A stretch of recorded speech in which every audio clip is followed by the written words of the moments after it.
The shot echoed in the darkness, jolting Caleb Ward from his sleep. He sat up, sweat-drenched and gasping, his hand instinctively reaching for the Remington revolver he kept beneath his pillow. For several heartbeats, he remained frozen, listening to the night sounds filtering through the rough-hewn walls of his cabin. Nothing, just the wind whispering through pine branches and the distant howl of a lone wolf. The gunshot had been in his dream, the same dream that had haunted him since Antietam, since the war that had stolen his youth and left him with scars both visible and hidden. Caleb exhaled slowly, setting the revolver aside. Moonlight spilled through the cabin's single window, illuminating the sparse interior, a wooden table with a single chair, shelves holding provisions, and the bunk where he now sat, trying to chase away the ghosts of men long dead. "Enough," he muttered to himself, swinging his legs over the edge of the bunk. Sleep wouldn't return tonight. It rarely did after the nightmares. At 38, Caleb Ward carried the years heavily in his weathered face, and the silver threads weaving through his dark hair. His tall frame remained lean and strong, though the left shoulder sometimes ached where a Confederate bullet had found its mark over a decade ago. But it wasn't the physical wounds that troubled his sleep. It was the memories, the faces of men he'd killed, the decisions he'd made, and worse, the ones he'd failed to make. Rising from the bunk, he pulled on his boots and reached for his coat. The cabin had grown cold in the October night, the fire in the small stone hearth having died to embers hours ago. Outside, Colorado's high country stretched beneath a canopy of stars, Silver Creek Valley, a shadowed expanse below his hillside property. Caleb stepped onto the porch, lighting a cigarette with practiced ease. The match flared briefly, illuminating the lines etched around his eyes before he shook it out. He drew deeply, watching the glow of tobacco brighten in the darkness. Below, miles away, a few lights still burned in Silver Creek, the mining town where he seldom ventured except for absolute necessities.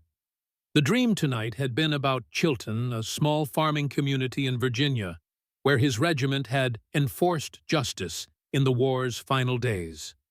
Justice, as Captain Monroe had defined it, meant burning homes and hanging 3 men suspected of harboring Confederate guerrillas. Caleb had objected, arguing they had no proof, but Monroe had only laughed.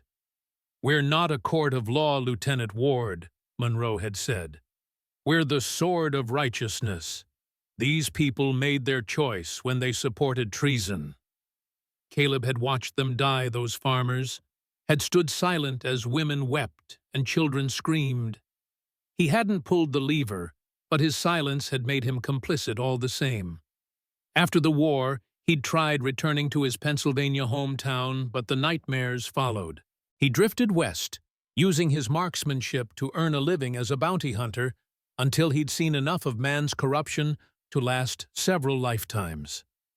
Justice, he'd learned, bent easily toward whoever had the most gold or influence. Eventually, he'd withdrawn from society altogether, purchasing this remote plot of land with his savings, determined to live by his own labor and conscience. 3 years he'd been here now, growing just enough crops to sustain himself, hunting game in the mountains, avoiding entanglements with the townsfolk below. The nearest neighbor was 4 miles away, exactly as Caleb preferred it.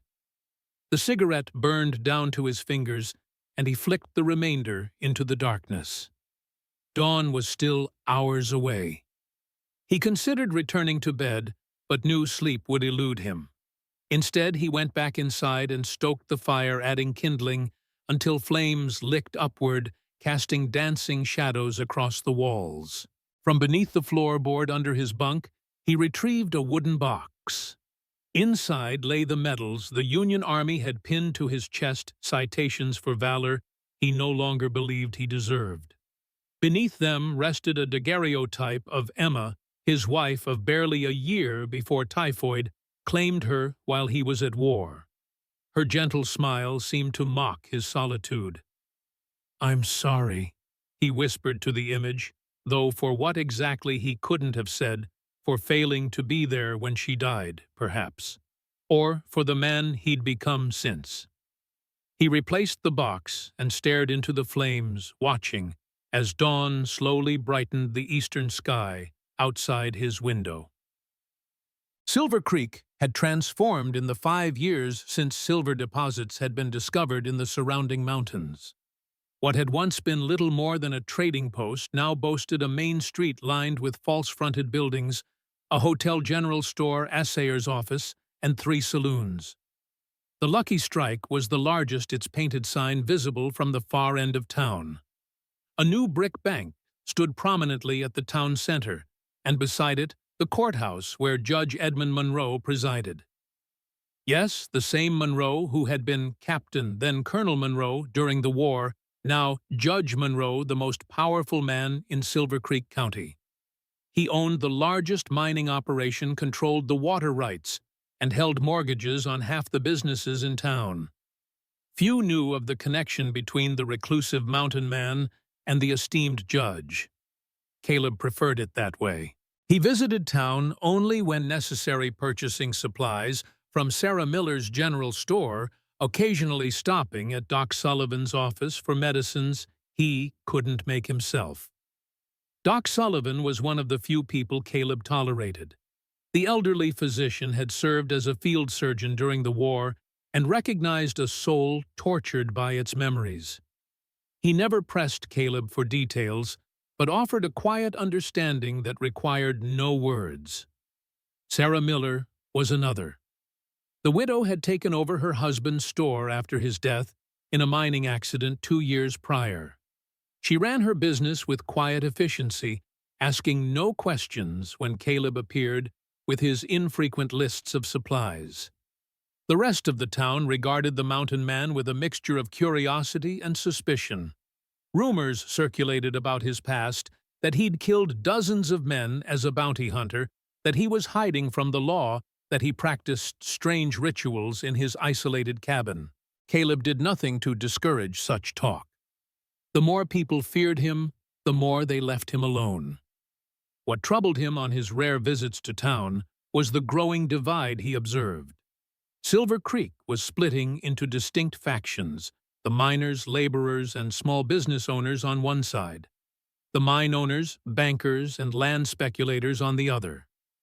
Judge Monroe stood firmly with the latter, using his position to favor their interests in any dispute that came before his court.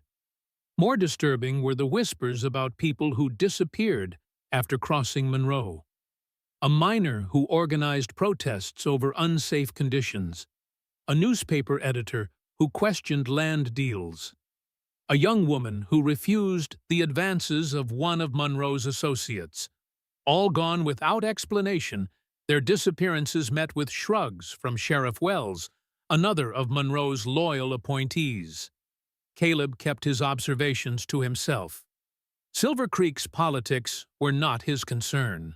He had withdrawn from the world's conflicts, determined to live out his days in solitude, haunted only by the ghosts he already carried. Until the day that changed everything. Caleb had ventured into the forest north of his property, tracking a buck he'd spotted at dawn. Game had grown scarce as winter approached, and his stores needed replenishing. The hunt had led him farther than he'd intended, along a creek bed, and up toward an old mining trail rarely used since the main road to Silver Creek had been established. The snap of a branch halted him mid-step. He froze, rifle ready, listening. The sound hadn't come from an animal too deliberate, too heavy. Human footsteps, and not far away. Instinct took over. Caleb slipped behind a large pine, making himself invisible among the shadows and undergrowth. The voices reached him moments later, men at least 2, their words slurred with liquor despite the early hour. "Pull harder, you worthless piece of property." A harsh laugh followed. "Monroe's gonna reward us good for bringing her back." Another voice deeper than the first. "If there's anything left of her to bring back." More laughter. Caleb's jaw tightened. Whatever was happening, it wasn't his concern. He'd learned the hard way that interfering in others' business brought nothing but trouble. Yet something curiosity, perhaps, or that nagging conscience he couldn't quite silence, made him move closer, following the voices while keeping to the cover of trees. The sight that greeted him as he crested a small rise stopped his breath. Two men walked alongside a wagon on the narrow trail. One was tall and lanky, with a scraggly beard and a worn slouch hat. Harlan, one of Monroe's mine supervisors. The other was stockier, a red bandana tied around his neck. Butch, another of Monroe's men. Both carried rifles slung across their backs and bottles in their hands. Behind the wagon, attached by a chain to the rear axle, a woman stumbled in the dirt. Her wrists were bound with iron manacles, forcing her to keep pace or be dragged. Her dress, once blue, now gray with dust, and torn in several places, hung from her thin frame. Dark hair fell in tangles around a face marked with dirt and bruises. Caleb's hand tightened on his rifle. The woman couldn't have been more than 25, though hardship had aged her features. Despite her obvious exhaustion and the humiliation of her circumstances, she held her head high, her eyes burning with a fierce dignity that refused to be extinguished. Those eyes found his across the distance. For a heartbeat, their gazes locked hers, widening slightly at the sight of him half hidden among the trees. She made no sound, no plea for help. There was only that look, not begging, but challenging. Caleb drew back into the shadows, his mind racing. This wasn't his fight. These men worked for Judge Monroe, the most powerful man in the county. Interfering would mean the end of his peaceful existence, possibly the end of his life. The sensible course was clear. Turn away. Return to his cabin. Forget what he'd seen.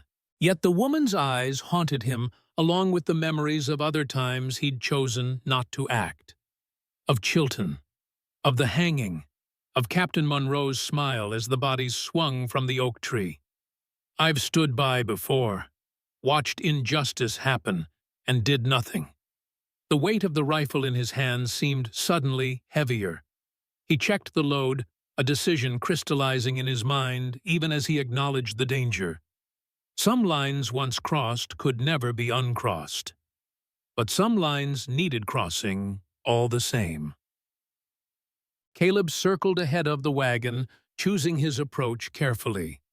He emerged from the trees, 50 yards up the trail, standing in the open, his rifle held non-threateningly at his side. He wanted them to see him clearly, not as an ambush, but as a deliberate confrontation. Harlan spotted him first, raising a hand to shield his eyes from the morning sun. "Hold up," he called to Butch, who pulled the mules to a stop. "That's far enough," Caleb said, his voice carrying across the distance. He began walking toward them, slow and steady. "Well, well," Harlan grinned, revealing tobacco-stained teeth. "If it ain't the hermit himself. What brings you down from your mountain ward? Cut her loose," Caleb said simply, stopping 10 paces from the wagon. His eyes flicked briefly to the woman, noting the raw wounds where the manacles had chafed her wrists. Butch spat a stream of tobacco juice into the dirt. "This ain't your business, Ward. Move along." "I'm making it my business." Caleb's voice remained even though his pulse had quickened. "No one chains another human being like an animal. Not while I'm watching." Harlan's hand drifted toward the revolver at his hip. "This woman is property of Judge Monroe. Stole from him and ran. We're just retrieving what's his." "She's not property," Caleb said. "She's a person, and I'm telling you to cut her loose." The two men exchanged glances, measuring Caleb's resolve against their own courage. They'd heard rumors about the mountain man's past, that he could put a bullet through a playing card at 100 yards, that he'd brought in 12 bounties dead rather than alive. Monroe paid good money for her, Butch argued, though, with less conviction. He sent us special to bring her back. Then Monroe can take it up with me. Caleb took another step forward. Last chance. Cut her loose, or I will. A tense silence fell, broken only by the jingle of harness as the mules shifted restlessly. The woman watched the exchange with wary intensity, her breathing shallow. You're making a mistake, Ward. Harlan warned, his hand now resting on his gun. Judge won't forget this. Neither will I. Caleb's gaze hardened. Your choice. Walk away now with your lives or don't. It was the calm certainty in his voice that decided the matter. These were bullies cruel when given power over the weak, but cowards at heart. Neither man wanted to test whether the rumors about Caleb Ward's abilities were true. Damn it to hell, Harlan muttered, then nodded to Butch. Cut her loose. She ain't worth dying for. Butch hesitated, then climbed down from the wagon, producing a key for the manacles. The woman flinched when he approached, but stood her ground, eyes never leaving Caleb. Judge Monroe won't let this stand, Butch warned as the manacles fell away. He doesn't forget people who cross him. Neither do I, Caleb replied evenly. The woman stumbled forward as soon as she was free, her legs nearly buckling after hours of being dragged. Caleb moved to her side, offering support without touching her. Up close, he could see the extent of her mistreatment. The bruises on her face and arms, the hollow cheeks of one who'd been underfed, the brand on her wrist, bearing the letter M. Harlan and Butch climbed back onto the wagon, turning it around on the narrow trail. You've made a powerful enemy today, Ward, Harlan called back. Hope she's worth it. Caleb didn't respond, keeping his position between the wagon and the woman until it disappeared around a bend in the trail. Only then did he fully turn to her. Can you walk? He asked quietly. She nodded, though she swayed slightly where she stood. Why? Her voice was hoarse, barely above a whisper. Why would you help me? Caleb considered the question, looking at the iron manacles now lying in the dirt. Because I've seen too much injustice in this world and done nothing. Not this time. He paused, then added, What's your name? Nia, she said after a moment's hesitation. Nia Thorne. I'm Caleb Ward. He gestured toward the trees. My cabin's about 3 miles from here. You need food, water, and rest. After that, you can decide where you want to go. She studied him warily. And what will you want in return? The question carried the weight of bitter experience, and Caleb understood its implications immediately. Nothing, he said firmly. You're not trading one captor for another. Once you're stronger, you're free to leave. Nia's gaze remained skeptical, but exhaustion was rapidly overtaking her. She had few options, and she knew it. They'll come after me, she warned. After both of us. Probably, Caleb agreed.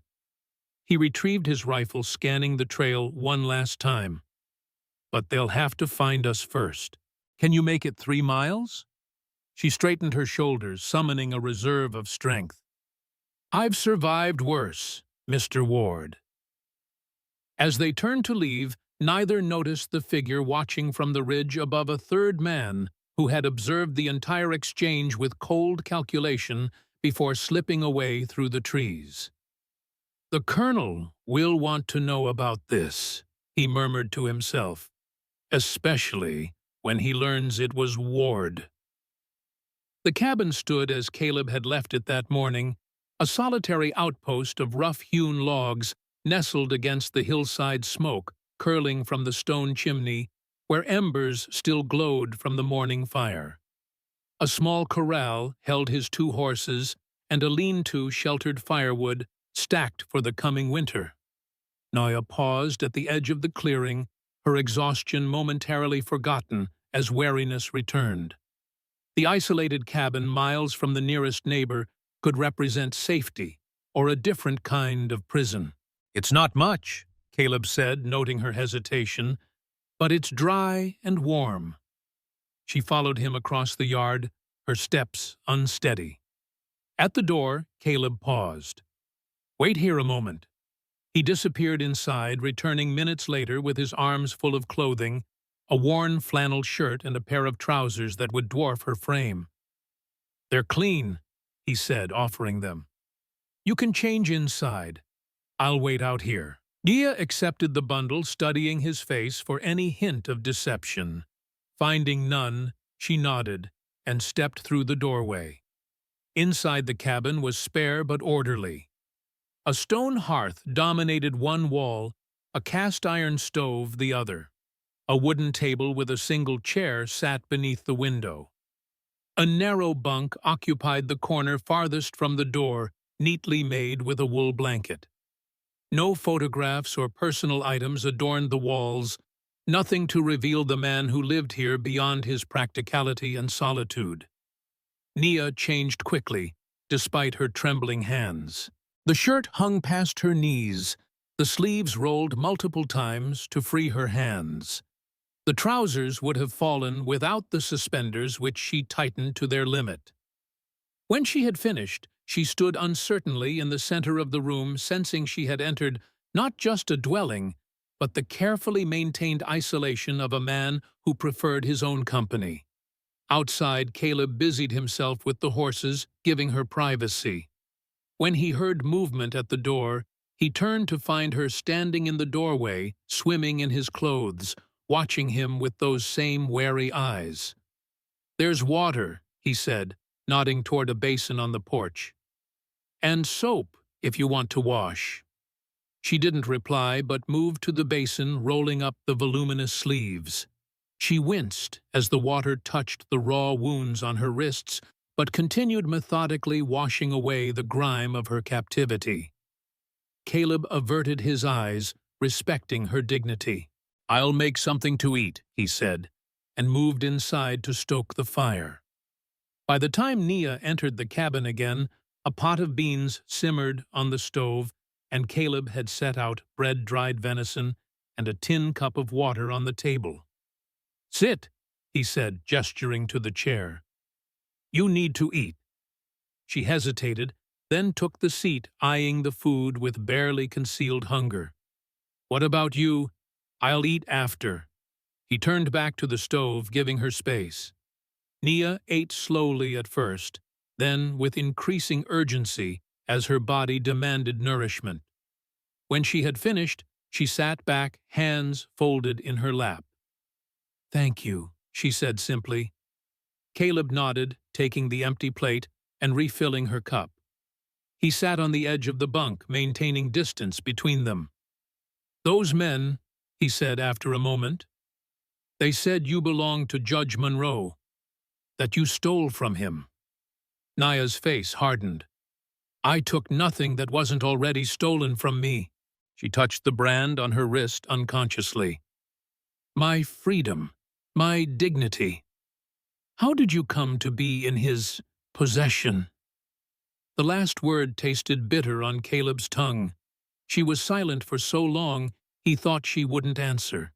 When she finally spoke, her voice was flat, as if reciting facts about someone else's life. "I'm from Virginia. After the war, my family lost everything, our farm, our savings. Father died trying to save what little we had left. Mother couldn't manage alone." Her fingers traced patterns on the wooden table. "A man came through our town recruiting young women for work in the West. Respectable work," he said, "in hotels and restaurants. Good wages." The familiar story hung in the air between them. Caleb had heard variations of it during his years as a bounty hunter, desperate people lured by false promises only to find themselves trapped in circumstances far worse than those they had fled. "6 of us traveled together," Nia continued. "By the time we realized the truth, we were already in Colorado, miles from anywhere familiar. The man sold us to different buyers. I was brought to Judge Monroe's estate outside Silver Creek." She lifted her eyes to meet Caleb's unflinching, despite the humiliation the memories must have brought. He has others like me. Women who are never seen in town kept at a special camp near his silver mine. We serve his guests, entertain them. Those who resist are punished. Her hand moved unconsciously to her cheek, where a fading bruise testified to such punishment. I ran 3 nights ago, made it as far as the forest before they caught me. A bitter smile touched her lips. Harlan and Butch were taking me back when you found us. Monroe would have made an example of me. Caleb's jaw tightened as he absorbed her story pieces falling into place in his mind. He had heard rumors about Monroe's private compound, whispers about special entertainment provided for important visitors, but had dismissed them as the kind of gossip that followed powerful men. Now faced with living evidence, he could no longer look away. And there was another dimension to this situation, that Nia couldn't know the history between himself and the man now called Judge Monroe. A history that would make Monroe's retribution for today's interference all the more certain. "You should rest," he said, rising from the bunk. "Take the bed. I'll sleep by the fire." Nia eyed him skeptically. "And tomorrow we'll figure out what's next." He moved to the door. "I need to check the perimeter, make sure we weren't followed." Outside, Caleb circled the cabin, scanning the tree line for any sign of movement. The afternoon was waning, shadows lengthening across the clearing. He had no illusions about what he had done today. By interfering with Monroe's property, he had guaranteed the judge's wrath would fall upon him sooner rather than later. His mind drifted back to another time, another place. A field hospital in Virginia, 1864. He had been recovering from the shoulder wound that would eventually earn him a discharge when Colonel Monroe had visited the wounded. "Lieutenant Ward," Monroe had greeted him, "the Army's finest marksman laid low." "Just for a while, sir," Caleb had replied. "I'll be back in the fight soon." Monroe had smiled the same cold smile Caleb had seen later in Chilton. "I'm counting on it, Lieutenant. Men with your particular talents are valuable in what's to come." What had come was the final brutal year of the war, when Union forces pushed deep into Confederate territory. When pacification became the watchword, and men like Monroe interpreted it to include terrorizing civilian populations. When Caleb had begun to question the righteousness of their cause and the methods used to secure victory. And then Chilton, the hanging. Monroe's order and Caleb's silence. After the war, Monroe had leveraged his military record into political appointments, eventually securing a judgeship in Colorado Territory. Caleb had gone in the opposite direction, fleeing civilization and the memories that haunted him. Yet here they were, their paths crossing again over the fate of a woman Monroe considered property. Caleb knew he should leave pack what he could carry and disappear into the mountains. That would be the sensible course, but it would mean abandoning Nia to whatever fate Monroe had planned for her, and for reasons he couldn't fully articulate, he found that option increasingly unacceptable. When he returned to the cabin, he found Nia standing at the window, watching the sunset paint the western sky in shades of crimson and gold. "It's beautiful here," she said without turning. "Peaceful." "It was," Caleb replied, closing the door behind him. He checked the bar that secured it, then moved to the fireplace to add more logs. "You think they'll come tonight?" she asked. "No, they'll report to Monroe first. He'll want to plan his move carefully."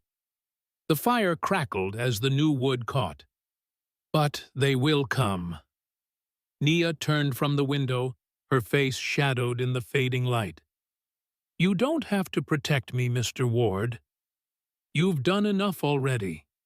In the morning I can leave, try to make it to Denver or beyond." "And how far do you think you'd get?" Caleb asked bluntly. "Winter's coming. The passes will be snowed in within weeks."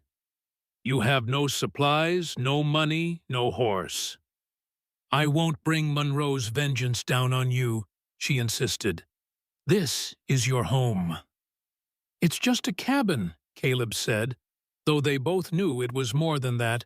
It was his sanctuary, his escape from the world and its judgments. A sanctuary he had just compromised. Why did you help me? Nia asked again, more directly this time. The truth. Caleb was silent for a long moment, staring into the flames. Because I've stood by before when I should have acted, watched injustice happen, and did nothing to stop it. He looked up, meeting her gaze. I've carried that weight long enough. Something in his tone must have convinced her, for she nodded slowly. Then I suppose we're both fugitives now. Get some rest, Caleb said, indicating the bunk. Tomorrow we'll need to go into town, get supplies before Monroe can spread the word to refuse us service. Into town. Alarm flashed across Nia's face. Monroe practically owns Silver Creek. Not everyone there is in his pocket, Caleb replied, and we need to know what we're facing, how quickly he's moving against us. She hesitated, then moved to the bunk sitting on its edge. What aren't you telling me, Mr. Ward, about Monroe? Caleb stiffened slightly. What do you mean? The way you speak of him. It's not just about today. You know him, don't you? Damn the woman's perception. Caleb considered deflecting, then decided against it. She deserved some measure of truth, given the danger she faced. We served together in the war, he said finally. He was my commanding officer for a time. Nia's eyes widened slightly. Then he knows you, will recognize your name. Yes, Caleb admitted, which means his response will be personal. The implications of that hung in the air between them. Whatever Monroe might have done to punish an anonymous mountain man for interfering with his property, he would do far worse to Caleb Ward, a man with whom he shared a blood-soaked history. I'm sorry, Nia said softly. Don't be, Caleb replied. The reckoning between Monroe and me has been coming for a long time. You just happened to be the catalyst. He spread his bedroll near the hearth gunbelt within easy reach. As darkness claimed, the cabin broken only by the flickering firelight, he listened to Nia's breathing gradually slow into the rhythm of sleep. His own remained alert, senses tuned to the night sounds beyond the cabin walls. Just before dawn, he rose silently and stepped outside. The forest around the cabin remained quiet, undisturbed by human presence. But as he circled to check his snare lines, he found them tampered with, not sprung but deliberately disabled. And not by animal claws. Someone had been watching. Someone who knew enough about traps to disarm them without triggering them. Caleb crouched, examining the ground. A partial boot print confirmed his suspicions. Monroe's men had found them already, though they hadn't yet moved against the cabin. They were watching, waiting for orders. The game had begun. Silver Creek bustled with activity as Caleb guided his wagon down the main street, Nia seated beside him. She wore his spare coat, the collar turned up to shield her face, a hat pulled low over her eyes. From a distance, she might have passed for a young man. They had left at first light, taking the less traveled forest paths to avoid any watchers Monroe might have posted on the main road. Caleb had no illusions about their security. Monroe would have men in town, but he calculated they would have at least a short window before word spread of their arrival. "Keep your head down," he murmured as they passed the sheriff's office. "Speak to no one unless necessary." Nia nodded slightly, her hands clenched in her lap. Being back in town so close to Monroe's influence clearly terrified her, but she maintained her composure. They stopped first at Sarah Miller's general store, tying the horses at the hitching post. "I'll go in first," Caleb said. Wait until I signal it's clear. The bell above the door jingled as he entered. Sarah looked up from where she was stacking cans on a shelf, surprise registering on her face. The widow was in her 40s, her brown hair streaked with gray, her practical dress and apron reflecting her no-nonsense approach to life. "Mr. Ward," she greeted him. "Didn't expect to see you for another month at least." "Change of plans," Caleb replied, scanning the store. Two miners browsed the tobacco display, but otherwise they were alone. "Need to stock up early." Sarah's eyes narrowed slightly. "Anything to do with the commotion at Judge Monroe's estate last night? Heard his men were all stirred up about something." News traveled fast in small towns. Caleb shrugged noncommittally. "Wouldn't know about that. Been keeping to myself as usual." "Of course," Sarah said, though her expression suggested she didn't believe him for a moment. She moved behind the counter. "What do you need today?" Caleb handed her a list: flour, coffee, salt, ammunition, medical supplies. Enough to last through several weeks of isolation.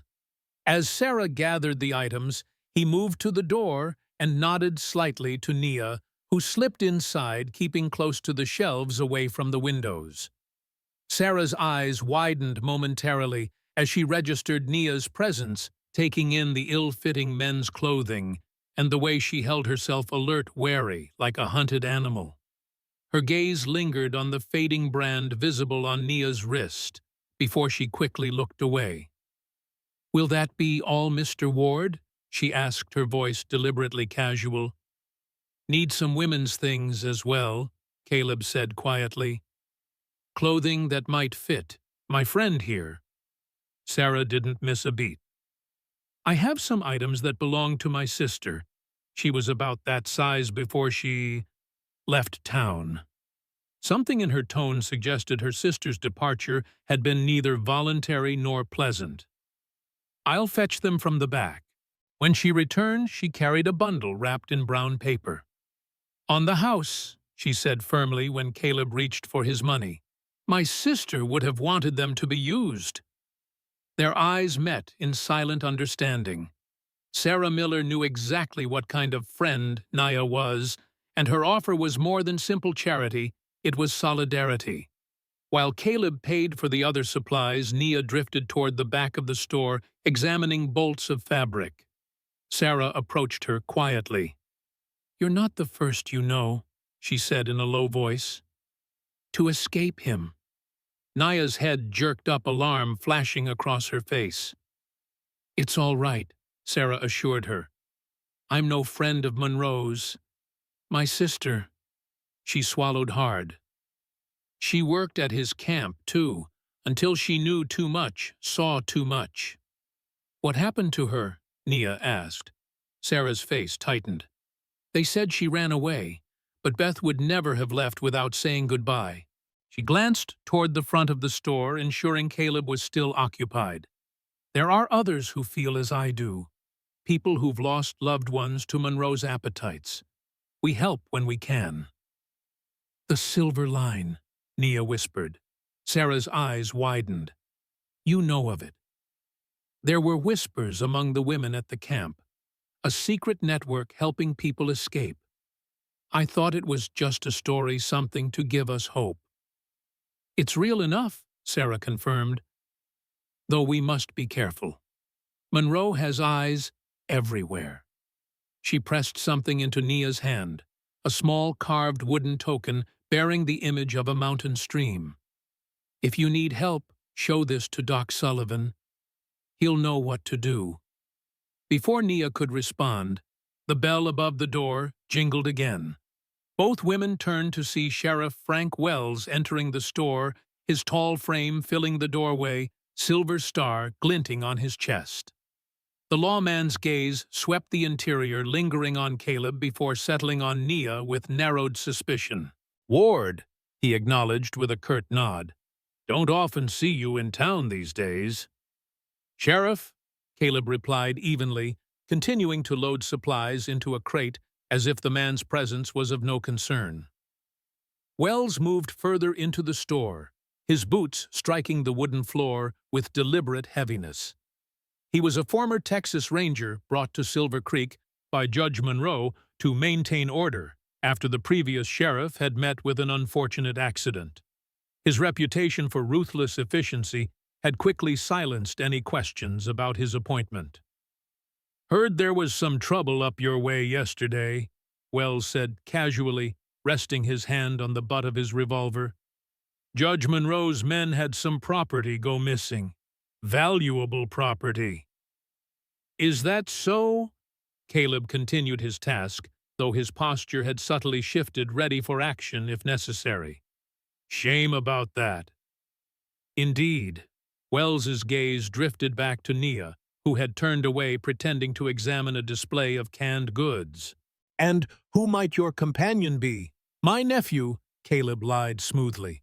"From Pennsylvania, come to learn the hunting trade." Wells's lips curled in a skeptical smile. "Bit small for a hunter, ain't he? And mighty shy." "Takes after his mother's side," Caleb replied. He straightened, facing the sheriff directly. "Is there something specific you needed, Sheriff? Or are you just making conversation?" The challenge was clear in his tone. Wells assessed Caleb for a long moment, weighing his options. Whatever he saw in the mountain man's steady gaze must have given him pause. "Just keeping the peace," he said finally. "Judge Monroe's taken a special interest in you lately, Ward. Says you might have information about his missing property." He stepped closer, lowering his voice. "Word of advice, the judge isn't someone you want as an enemy. Whatever you think you're doing here, it ain't worth it." "I appreciate your concern," Caleb said, his voice cold. "But I can manage my own affairs." Wells nodded as if Caleb had confirmed something. "Have it your way." He touched the brim of his hat to Sarah. "Ma'am?"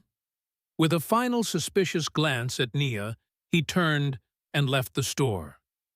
"That was close," Sarah breathed once the door had closed behind him. He didn't recognize her. "This time," Caleb said grimly, "we need to move quickly. The whole town will know we're here within the hour." They finished loading the supplies, Nia helping silently, her face pale beneath the shadow of her hat. As they prepared to leave, Sarah caught Caleb's arm. "Be careful," she warned. "Monroe's called in some specialists from Denver. Pinkerton men, they say. Not the usual local muscle." Caleb's expression darkened. Professional manhunters would complicate things considerably. "Thanks for the warning." "There's an old mining trail behind the Lutheran church," Sarah added. "Bypasses the main road. Might be safer." With a nod of gratitude, Caleb led Nia out the back door of the store, avoiding the increasingly busy main street. They circled behind the buildings, leading the wagon through narrow alleys until they reached the small white church on the edge of town. "We need one more stop," Caleb said, securing the wagon behind the church. "Doc Sullivan's. He might have information we need." "Is he trustworthy?" Nia asked. "As much as anyone can be in this town," Caleb replied. "He's treated my wounds before, asked no questions." They approached the doctor's small house from the rear, using the garden path rather than the front entrance that faced the street. Caleb knocked softly on the back door, 3 distinct taps, followed by 2 more. The door opened to reveal an elderly man with wispy white hair and spectacles perched on a prominent nose. Doc Sullivan had been Silver Creek's physician for over 20 years, treating everyone from miners with crushed limbs to infants with croup, with the same calm competence. "Ward," he said, surprise evident in his voice, "and company I see." His shrewd eyes took in Nia's disguise and her wary posture. "Better come inside, both of you." The doctor's kitchen was warm and smelled of coffee. He gestured for them to sit at the table while he secured the door behind them. "You've stirred up quite a hornet's nest, Ward," he said without preamble. Judge Monroe's been issuing orders since dawn. Sheriff's deputized extra men, and there's talk of Pinkerton agents arriving on the afternoon stage. All for one escaped woman, Caleb asked. Doc Sullivan glanced at Nia. No offense, miss, but I suspect it's more about who helped you escape. The judge has been asking very specific questions about Ward here. Seems there's history between you two. Caleb didn't respond directly. What else do you know, Doc? Monroe's called a special court session for tomorrow, issuing warrants for theft of property and obstruction of justice. The doctor's tone made clear what he thought of such charges. He's also offering a substantial reward for information leading to your recovery. Dead or alive? Caleb asked dryly. He didn't specify, Doc replied, but I wouldn't count on the alive part being a priority. Nia had been silent, but now she spoke, her voice soft but determined. There are others, Doctor, at Monroe's camp. Women like me kept against their will. Doc Sullivan nodded grimly. I know. I've treated some of them when they were damaged beyond Monroe's men's ability to handle. It's a disgrace, but in this town, Monroe's word is law. Not for much longer, Caleb said. He reached into his pocket and withdrew a folded paper, the list of supplies he'd given to Sarah. Turning it over, he began sketching a rough map. We need to know exactly where this camp is located. How many guards, what kind of security?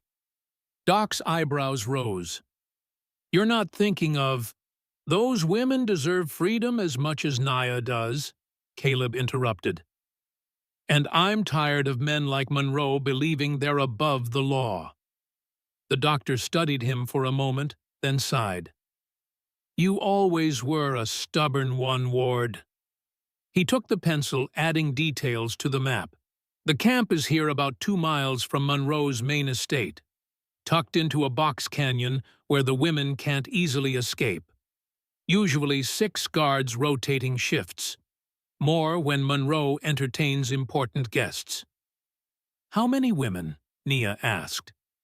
At least 15 the last time I was called there, Doc replied. Maybe more now. Caleb studied the map, committing it to memory. Any chance of help from this silver line I've been hearing about? Doc Sullivan's face revealed nothing. I wouldn't know about such things officially, but hypothetically speaking, there might be people willing to assist given the right circumstances. A sharp knock at the front door interrupted them. Doc motioned for them to stay silent as he moved to answer it.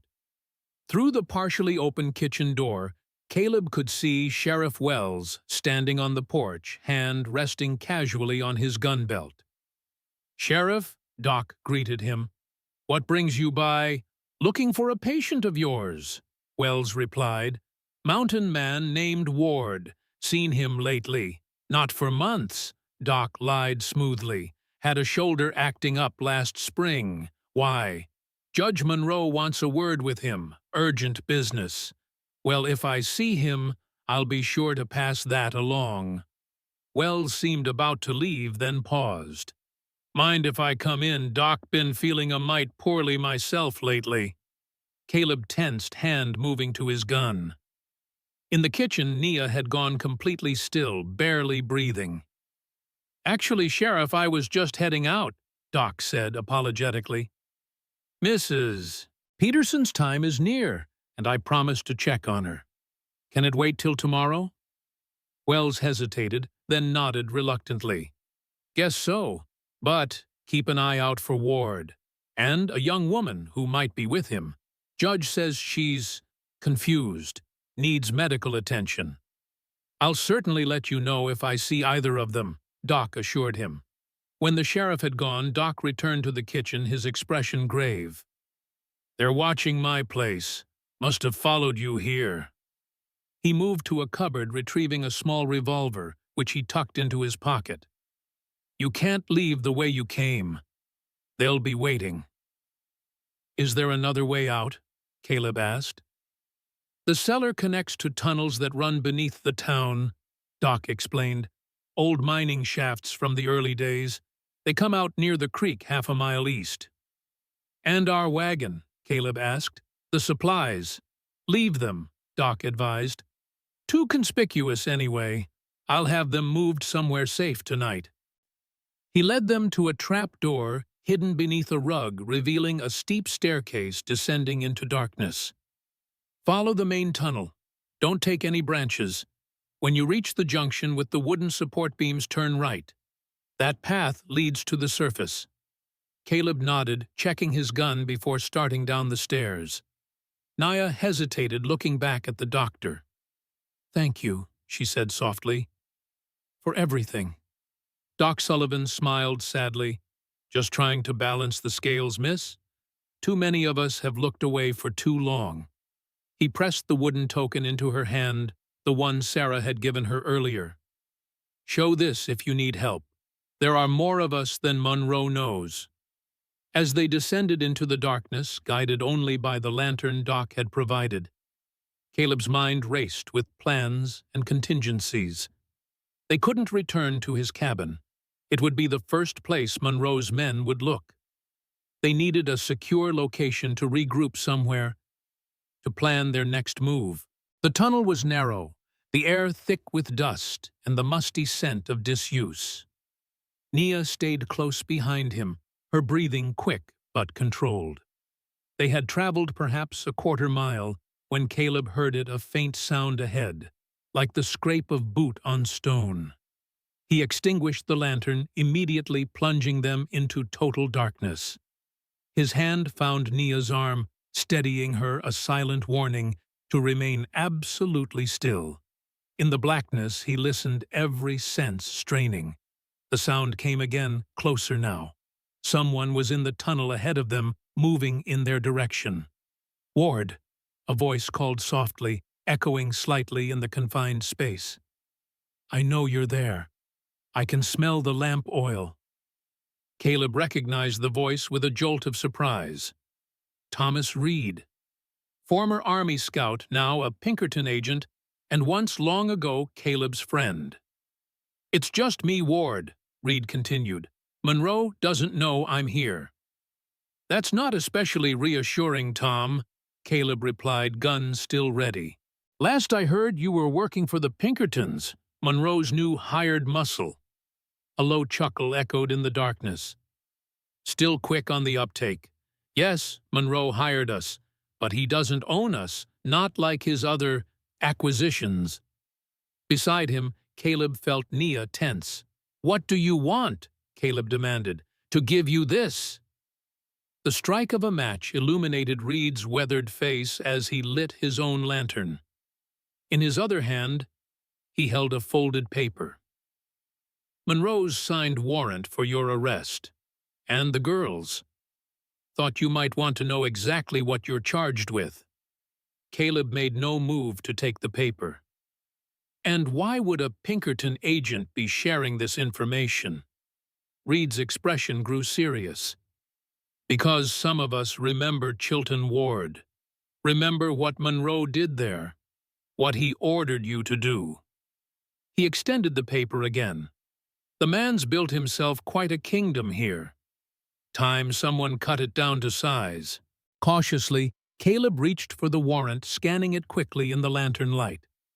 The charges were more serious than he'd anticipated, not just theft of property, but assault, obstruction of justice, and most damning of all, sedition. Monroe was playing for keeps. There's more, Reed said quietly. Monroe's got something he thinks will break you. A photograph from Chilton. You standing over the bodies after the hanging. Caleb's blood ran cold. He had never known such a photograph existed. With it, Monroe could not only destroy whatever reputation Caleb had left, but potentially have him arrested for war crimes. Why are you telling me this? Caleb asked, suspicion still dominant in his mind. Reed shrugged. Let's just say I've developed certain reservations about Monroe's character. And Maybe I owe you for that time in the Shenandoah." Caleb studied his former comrade, weighing the risk of trust against the value of information. "If you're playing both sides, Tom, I'm playing the side that lets me sleep at night," Reed interrupted. "Take the girl and go north. There's a hunting cabin near Black Bear Pass. It's stocked secure. You'll be safe there while you figure out your next move." He handed Caleb a crude map, then stepped back into the shadows. Monroe's scheduled his special court session for noon tomorrow. Plans to make quite a spectacle of it. If you're smart, you'll be miles away by then. "And if I'm not smart?" Caleb asked. Reed's smile was grim in the lantern light. "Then I hope you've made peace with your maker, old friend, because Edmund Monroe doesn't forgive those who cross him, especially not you." With that, he turned and continued down the tunnel, the light from his lantern fading until darkness engulfed them once more. "Can we trust him?" Nia whispered when Reed's footsteps had faded. "I don't know," Caleb admitted, re-illuminating their own lantern. "Tom and I served together before Monroe took command of our unit. He saved my life once. But he's a Pinkerton now. They go where the money is." Caleb studied the map Reed had given him. "Still, this cabin might be our best option for tonight. We need a secure location to plan our next move." They continued through the tunnels following Doc Sullivan's directions until they emerged near the creek just as promised. The afternoon sun was waning, casting long shadows across the landscape.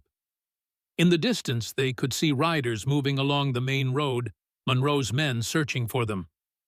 "We'll wait until dark," Caleb decided, guiding Nia to a sheltered spot beneath an overhang of rock. "Then make our way to this cabin Reed mentioned. It's risky, but less risky than staying in the open." As they settled in to wait, Nia huddled in her borrowed coat, her face reflecting exhaustion but also determination. "Why are you doing this?" she asked suddenly. "You could have left me in town, found your own way out. Why risk everything for women you don't even know?"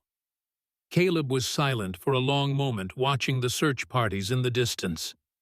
When he finally spoke, his voice was low, haunted by memories. "In Chilton, there was a family, farmers. Monroe said they were Confederate sympathizers hiding weapons for guerrillas.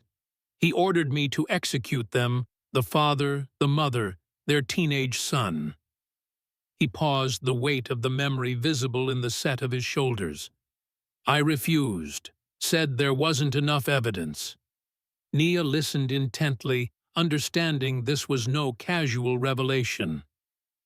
"Monroe executed them himself, made me watch. Afterward, he said, 'That's the difference between us, Ward. You hesitate. I act.'" Caleb's eyes were distant, seeing not the Colorado landscape, but a Virginia farm from years ago. "Then he had someone take a photograph. Me standing there, with the bodies looking like I'd done it. Insurance, he called it." "Oh, the photograph Reed mentioned," Nia said softly. Caleb nodded. "I left the army soon after. Couldn't stomach serving under him anymore. But I've carried that day with me ever since. The knowledge that I could have done more, should have done more." He looked at her directly, his expression resolute. "So when I say I'm doing this because I'm tired of standing by, I mean it. Monroe has hurt enough people, destroyed enough lives. It ends now." The conviction in his voice silenced any further questions. As darkness fell, they rose and began the journey toward Black Bear Pass, moving carefully through the forest, avoiding the roads where Monroe's men would be watching. Neither noticed the lone figure observing them from the ridge above, nor the satisfied smile that crossed his face as he mounted his horse and rode swiftly back toward town. "Got them," Miguel Rodriguez murmured to himself. "Just like the judge said I would." And the hunting cabin crouched in a small clearing near Black Bear Pass, its weathered logs blending with the surrounding pines. By the time Caleb and Nia reached it, the moon had risen high, casting silver light across the frost-rimmed ground. The October night had turned bitter, their breath forming clouds in the cold mountain air. Caleb approached cautiously, circling the perimeter before approaching the door. The cabin appeared deserted, no smoke from the chimney, no light in the single window. Still, Reed's involvement made him wary. He signaled for Nia to stay back while he checked inside. The door wasn't locked. Few bothered with such precautions this far from civilization. Caleb entered with his gun-drawn senses alert for any sign of ambush. The interior was simple: a stone fireplace, a rough-hewn table with 2 chairs, a narrow bed pushed against one wall, and a stack of firewood beside the hearth. A shelf held basic provisions, coffee beans, jerky, ammunition. "Clear," he called softly to Nia, who entered a moment later shivering from the night's chill. "Will we be safe here?" she asked, her eyes scanning the cabin's Spartan interior. "For tonight," Caleb replied, kneeling to start a fire. "Tomorrow, we'll need to decide our next move." Flames soon licked at the dry kindling, casting dancing shadows across the log walls. As warmth began to fill the small space, Nia removed her coat and moved to the fire, extending her hands toward the welcome heat. "You should eat something," Caleb said, inspecting the provisions Reed had mentioned. He found a pot of beans and a loaf of bread that looked relatively fresh. Reed wasn't lying about the cabin being stocked. Do you think he was telling the truth about the rest? About Monroe, having that photograph? Caleb's expression darkened as he set the food on the table. Yes, it explains why Monroe's reaction has been so extreme. He's not just after you anymore. He wants me as well. Wants to make an example of both of us. Because of what happened in Chilton? Nia asked hesitantly. Caleb nodded, his face grim in the firelight. Monroe's built his reputation on being a war hero, a man of law and justice. That photograph could ruin him if people knew the truth, that he ordered the execution of civilians without trial, that he framed his own officer to cover it up. So it's blackmail. He uses the photograph to keep you silent about what really happened. And now he's afraid I'll talk, Caleb confirmed. Especially after freeing you. He needs to silence both of us before the truth spreads. They ate in silence, the gravity of their situation settling around them like the night's darkness beyond the cabin walls. Afterward, Caleb checked his weapons and ammunition, mentally calculating odds and options. "You should take the bed," he said finally. "I'll keep watch." Nia looked as if she might argue, but exhaustion won out. She moved to the narrow bed, wrapping herself in the rough blanket. "Wake me in a few hours. You need rest, too." Caleb nodded, though he had no intention of sleeping. He pulled a chair near the door rifle across his knees, ears attuned to any sound beyond the cabin's walls. Hours passed. The fire burned low, occasional pops from the wood, the only interruption to the night's silence. Caleb remained vigilant, his mind cycling through plans and contingencies. They couldn't run forever. Monroe's influence might not extend far beyond Silver Creek, but his money and connections certainly did. Sooner or later, they would have to confront him directly.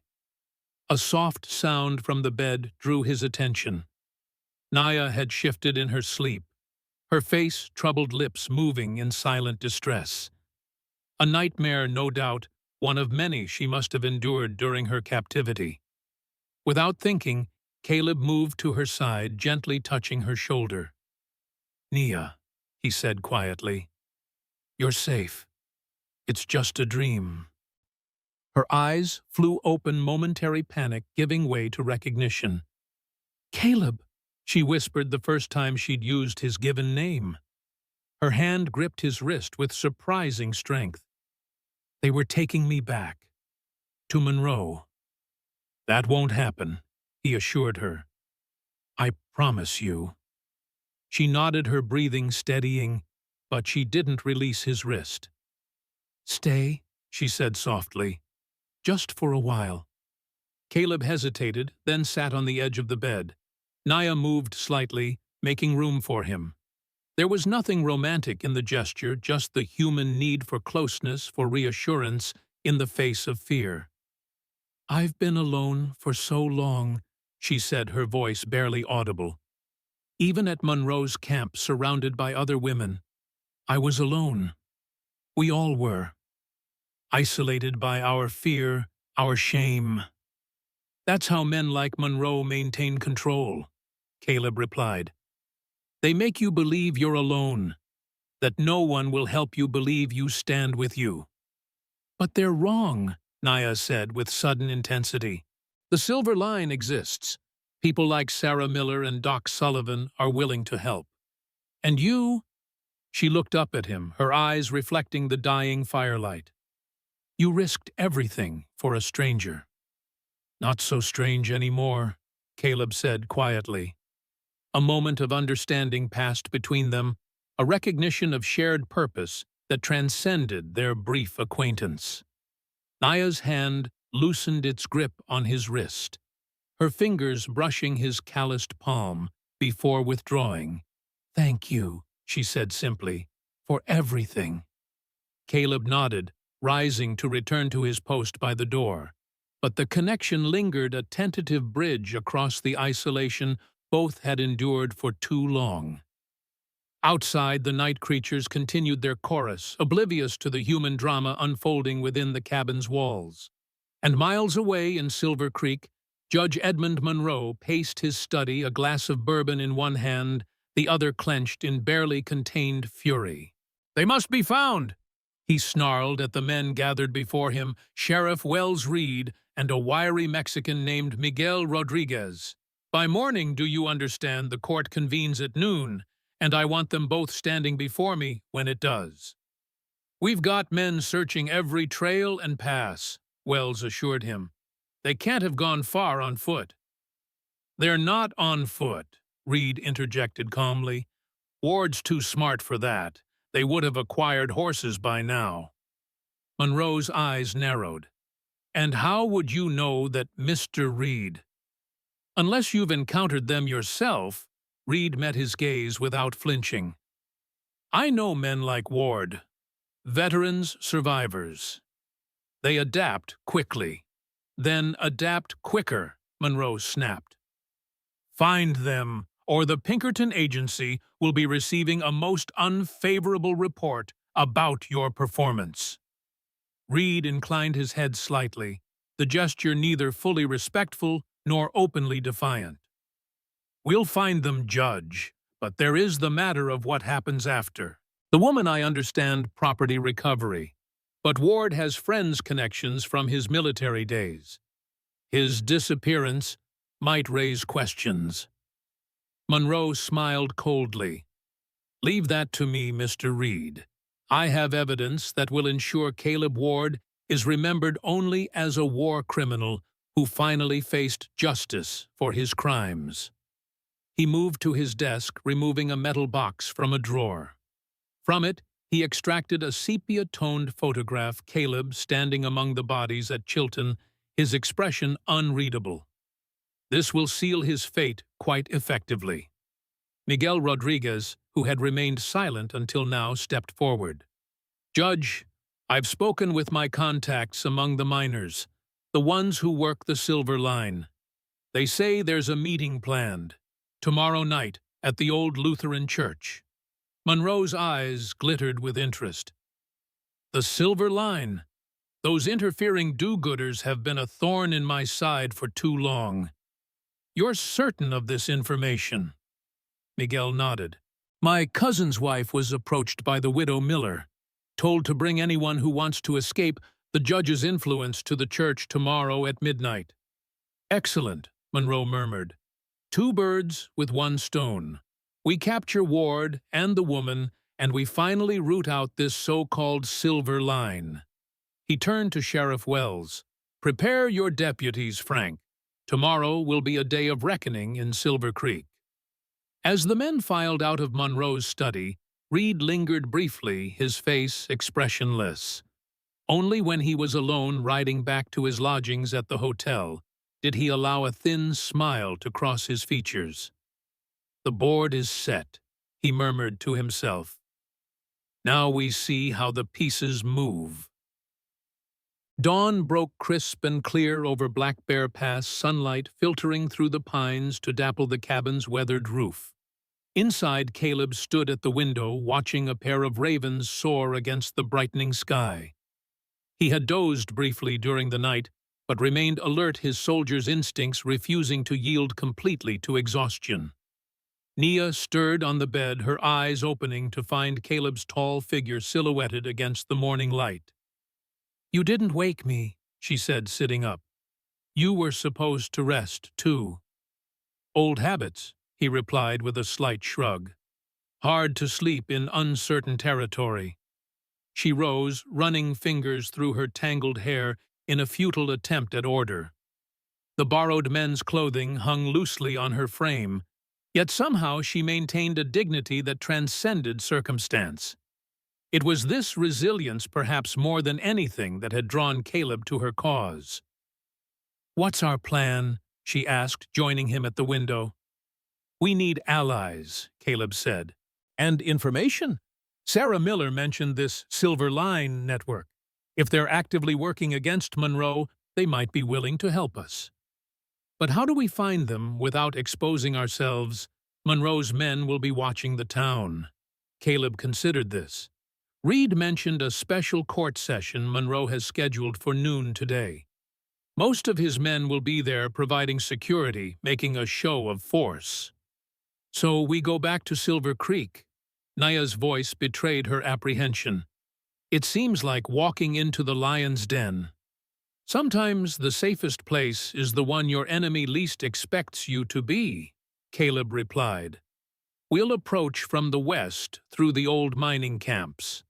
Most of those are abandoned now, but they connect to the tunnel system Doc Sullivan showed us." He moved from the window to the table where he spread out the map Reed had given them alongside the one Doc had sketched. "If we can reach the Lutheran church without being seen, we might find someone connected to the Silver Line. According to Sarah, they use it as a meeting point." Naya studied the maps, her brow furrowed in concentration. "What about the women at Monroe's camp? We can't just leave them there." "One step at a time," Caleb cautioned. "First we secure allies and resources. Then we plan a rescue." She nodded reluctantly. "And if we're caught?" Caleb's expression hardened. "Then Monroe gets his spectacle. But not the one he's expecting." They gathered what supplies they could carry from the cabin's stores: food, ammunition, a small medical kit. As they prepared to leave, Caleb noticed Nia staring at the photograph on the mantel, a faded image of a hunting party, 5 men with rifles standing before a massive elk. "I know this man," she said, pointing to a bearded figure on the left. "He's one of Monroe's guards at the camp, Marcus Fletcher." Caleb moved closer, examining the photograph. "You're sure? Positive? He was kinder than the others, slipped extra food to the women sometimes, looked the other way when he could." She frowned. "But if he uses this cabin, then it might not be as safe as Reed led us to believe," Caleb finished grimly. "We need to move, now." They left immediately, abandoning the relative comfort of the cabin for the uncertainty of the forest. Caleb set a brisk pace, staying off the main trails, using the sun and his knowledge of the terrain to guide them toward Silver Creek. By mid-morning, they had reached the ridge overlooking the old mining camps, a collection of weathered structures clinging to the mountainside, abandoned when the silver veins ran dry. From their vantage point, they could see Silver Creek itself in the valley below the main street, already bustling with activity. "Looks like Monroe's court session is drawing quite a crowd," Caleb observed, noting the gathering of townspeople near the courthouse. "What exactly is he planning?" Nia asked. "A demonstration. A warning to anyone who might challenge his authority." Caleb's jaw tightened. "He'll parade our crimes before the town, present his evidence, and pronounce sentence, all without us being present to defend ourselves. And the town will accept this, without question." "Fear is a powerful motivator," Caleb replied. "Most people in Silver Creek depend on Monroe's mines for their livelihood. They won't risk that security, even when they know something is wrong." They began their descent toward the abandoned camps, moving carefully through the rocky terrain.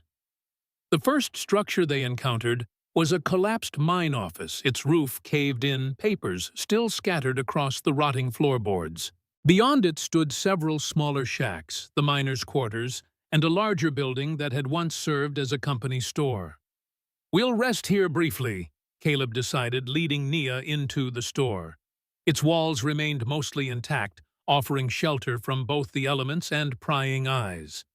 The tunnel entrance should be near the main shaft, about a quarter-mile east. As Nia settled on an overturned crate, catching her breath, Caleb moved to the doorway, scanning their surroundings. The morning had warmed considerably, the sky a brilliant blue above the mountain peaks. It would be easy to forget in such tranquil beauty the danger that pursued them. A glint of light from the ridge above caught his attention, sunlight reflecting off metal. Binoculars, perhaps, or a rifle scope. "We're being watched," he said quietly, stepping back from the doorway. "Someone on the ridge." Nia tensed her hand, moving instinctively to the small revolver Caleb had given her. Monroe's men, possibly, or just a hunter. He moved to the building's rear window, which offered a view of the path leading toward the mine shaft. "We need to reach those tunnels without being seen." Before Nia could respond, a sound froze them both, the rhythmic clop of approaching hooves. Someone was coming up the trail from Silver Creek. Caleb motioned Nia toward a trap door in the floor, likely leading to a storage cellar. "Down there," he whispered. "Quick!" They descended into darkness just as riders entered the abandoned camp. From their hiding place they could hear the creak of saddle leather, the snort of horses, and then voices, 3 men at least, speaking in low tones. "Spread out," a familiar voice ordered. "Sheriff Wells, check every building. Rodriguez swears he tracked them to this area." Boots scraped across the wooden floor above them, dust sifting down through the cracks. Caleb and Nia pressed themselves against the cellar wall, barely breathing. The trapdoor was partially concealed by debris, but a thorough search would certainly reveal it. "Nothing here, Sheriff," a deputy called from above. "Place is emptier than a drunk's promises." "Keep looking," Wells insisted. "Judge Monroe wants them found before the court session, particularly the woman." The deputy's voice lowered conspiratorially. "What's so special about her anyway? Judge has plenty of women at his camp."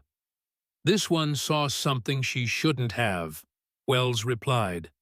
"Something that happened to the last girl who tried to escape. The Miller woman's sister." Nia's sharp intake of breath was nearly audible. Caleb placed a steadying hand on her arm. "Check the mine shaft," Wells continued. "They might be trying to reach the tunnels." Footsteps retreated, leaving the building momentarily empty. Caleb eased toward the trapdoor, listening intently. The sheriff and his men appeared to be moving eastward toward the mine entrance, exactly where Caleb and Nia needed to go. "We're trapped," Nia whispered. "Not yet," Caleb replied.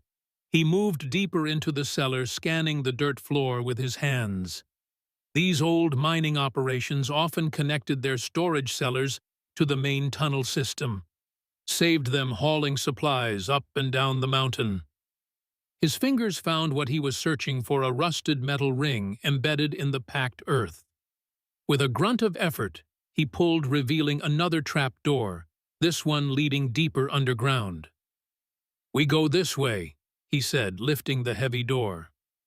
"The tunnels connect to the ones beneath Silver Creek. We can still reach the church." Nia hesitated, eyeing the black void with apprehension. "How do you know these tunnels so well?" "I was a scout during the war," Caleb explained, "specialized in finding paths others couldn't see. After, as a bounty hunter, knowing alternative routes often meant the difference between success and failure." He descended first, helping Nia down the crude ladder that led into darkness. The air below was cold and damp, heavy with the scent of earth and mineral. Caleb produced a small lantern from his pack, its light revealing a narrow passage shored up with rotting timbers. "Stay close," he warned. "These old tunnels aren't always stable." They moved carefully through the underground labyrinth, Caleb navigating by memory and instinct. Occasionally they heard distant sounds above boots on wooden floors, men calling to each other as the search continued. But the deeper they ventured into the mountain, the more the outside world receded. "Sarah's sister," Nia said suddenly, breaking the silence that had enveloped them. "I knew her. Beth Miller. She was at the camp when I arrived, showed me how to survive, how to avoid the worst punishments." Caleb glanced back and the lantern light illuminating Nia's troubled expression. "One night, Monroe brought special guests to the camp." She continued, her voice hollow with remembered horror. "Men from Denver, politicians, investors. They wanted entertainment. Beth refused. Said she wouldn't perform for them like an animal." Caleb slowed his pace, listening intently. Monroe had her beaten, but she still refused. Then Nia swallowed hard. "He made an example of her, in front of all of us. Said this was what happened to women who forgot their place." "Did he kill her?" Caleb asked quietly. Nia shook her head. "Not then. He had her locked in the punishment shed for days. No food, no water. When they finally brought her out, she could barely walk. But her spirit wasn't broken. She started planning an escape, talking to the new guard, Fletcher." "The man from the cabin photograph?" "Yes. I think he helped her get out. One night, she was simply gone. Monroe was furious, sent men searching everywhere." Nia's voice dropped to a whisper. "A week later, Fletcher took some of us to the river to wash clothes. There was a body on the bank so beaten it was barely recognizable. But I knew it was Beth. I recognized the birthmark on her shoulder." "And Monroe knows you saw this." Nia nodded. "He was there when they brought the body back. Saw me looking at the birthmark. That's when he started watching me more closely, limiting my movements even more than the others." Caleb absorbed this information grimly. It explained Monroe's particular determination to recapture Nia. She was a witness to murder. And if Beth Miller had indeed been helped by the Silver Line, her death represented more than just cruelty. It was a calculated message to those who might defy Monroe's authority. "We'll make him pay," Caleb promised. "For Beth, for all of them." They continued through the tunnels, the path gradually sloping upward. According to Caleb's calculations, they should be approaching the area beneath Silver Creek's church district. The tunnel widened slightly, the walls now showing signs of more recent maintenance. Newer support beams cleared debris. "Someone's been using these tunnels regularly," Caleb observed. "Recently?" "The Silver Line," Nia suggested. "Possibly." They rounded a bend and found themselves facing a junction, 3 different tunnels branching from the main passage. Caleb studied them carefully, then pointed to the rightmost path. "This way. It should lead us toward the Lutheran church." Before they could proceed, however, a sound stopped them, voices growing louder approaching from the tunnel they had been about to enter. Caleb extinguished their lantern, immediately pulling Nia into a shadowy alcove. "Meeting is still set for midnight," a woman's voice was saying. "Doc Sullivan confirmed it." And Monroe knows nothing. This from a man, his tone skeptical. Nothing concrete, the woman replied, though he's been watching the church more closely lately. Lantern light preceded the speakers, revealing them as they entered the junction, Sarah Miller and an older man Caleb didn't recognize, dressed in the simple black clothing of a minister. "Sarah," Nia called softly, stepping from the alcove. Both figures whirled the minister's hand, moving swiftly to a revolver hidden beneath his coat. Sarah's eyes widened in recognition. "Nia, my God!" She rushed forward, embracing the younger woman. "We thought Monroe's men had found you. When you didn't return to Doc Sullivan's." "It was close," Caleb said, emerging from the shadows. "Sheriff Wells nearly did." The minister kept his hand on his concealed weapon, eyeing Caleb warily. "And you are—" "This is Caleb Ward," Sarah explained. "He's the one who freed Nia from Monroe's men." "Thomas Reynolds!" The minister introduced himself with a slight relaxation of his vigilant posture. "Pastor of Silver Creek Lutheran." He studied Caleb with shrewd eyes. "Former military by your bearing." "Union," Caleb nodded. 15th Pennsylvania Volunteer Infantry, until '64. "Served myself as a chaplain," Reynolds said. "Saw enough of war's horrors to last several lifetimes." He seemed to come to a decision. "You'd better come with us. It's not safe in these tunnels anymore. Monroe's men have been exploring them since yesterday." They followed Sarah and Reynolds through a series of increasingly narrow passages until they reached a ladder leading upward. Reynolds climbed first, pushing open a trap door at the top. Warm light spilled down from above. "Quickly now," he urged. "We're beneath the church vestry." They emerged into a small room lined with bookshelves and dominated by a large desk. Religious texts filled the shelves alongside what appeared to be town records and personal journals. "Welcome to the headquarters of what Monroe calls the Silver Line," Reynolds said, securing the trapdoor behind them. "Such a dramatic name for a simple Christian duty helping those in need." "How long has this been going on?" Caleb asked, taking in the room with a soldier's eye for defensible positions and escape routes. "Since Monroe established his camp 3 years ago," Sarah replied. "At first it was just Beth and me, helping the occasional woman who managed to escape. Then Pastor Reynolds joined us, and Doc Sullivan. Others followed." "Monroe knows about you," Caleb warned. "Someone named Rodriguez has been feeding him information. There's talk of a raid on your meeting tonight." Sarah and Reynolds exchanged alarmed glances. "Miguel Rodriguez," Sarah said grimly. "I suspected as much. His wife disappeared last month, supposedly ran off with a traveling salesman. Too convenient." "Monroe's holding her as leverage," Caleb surmised, "forcing Rodriguez to inform on you."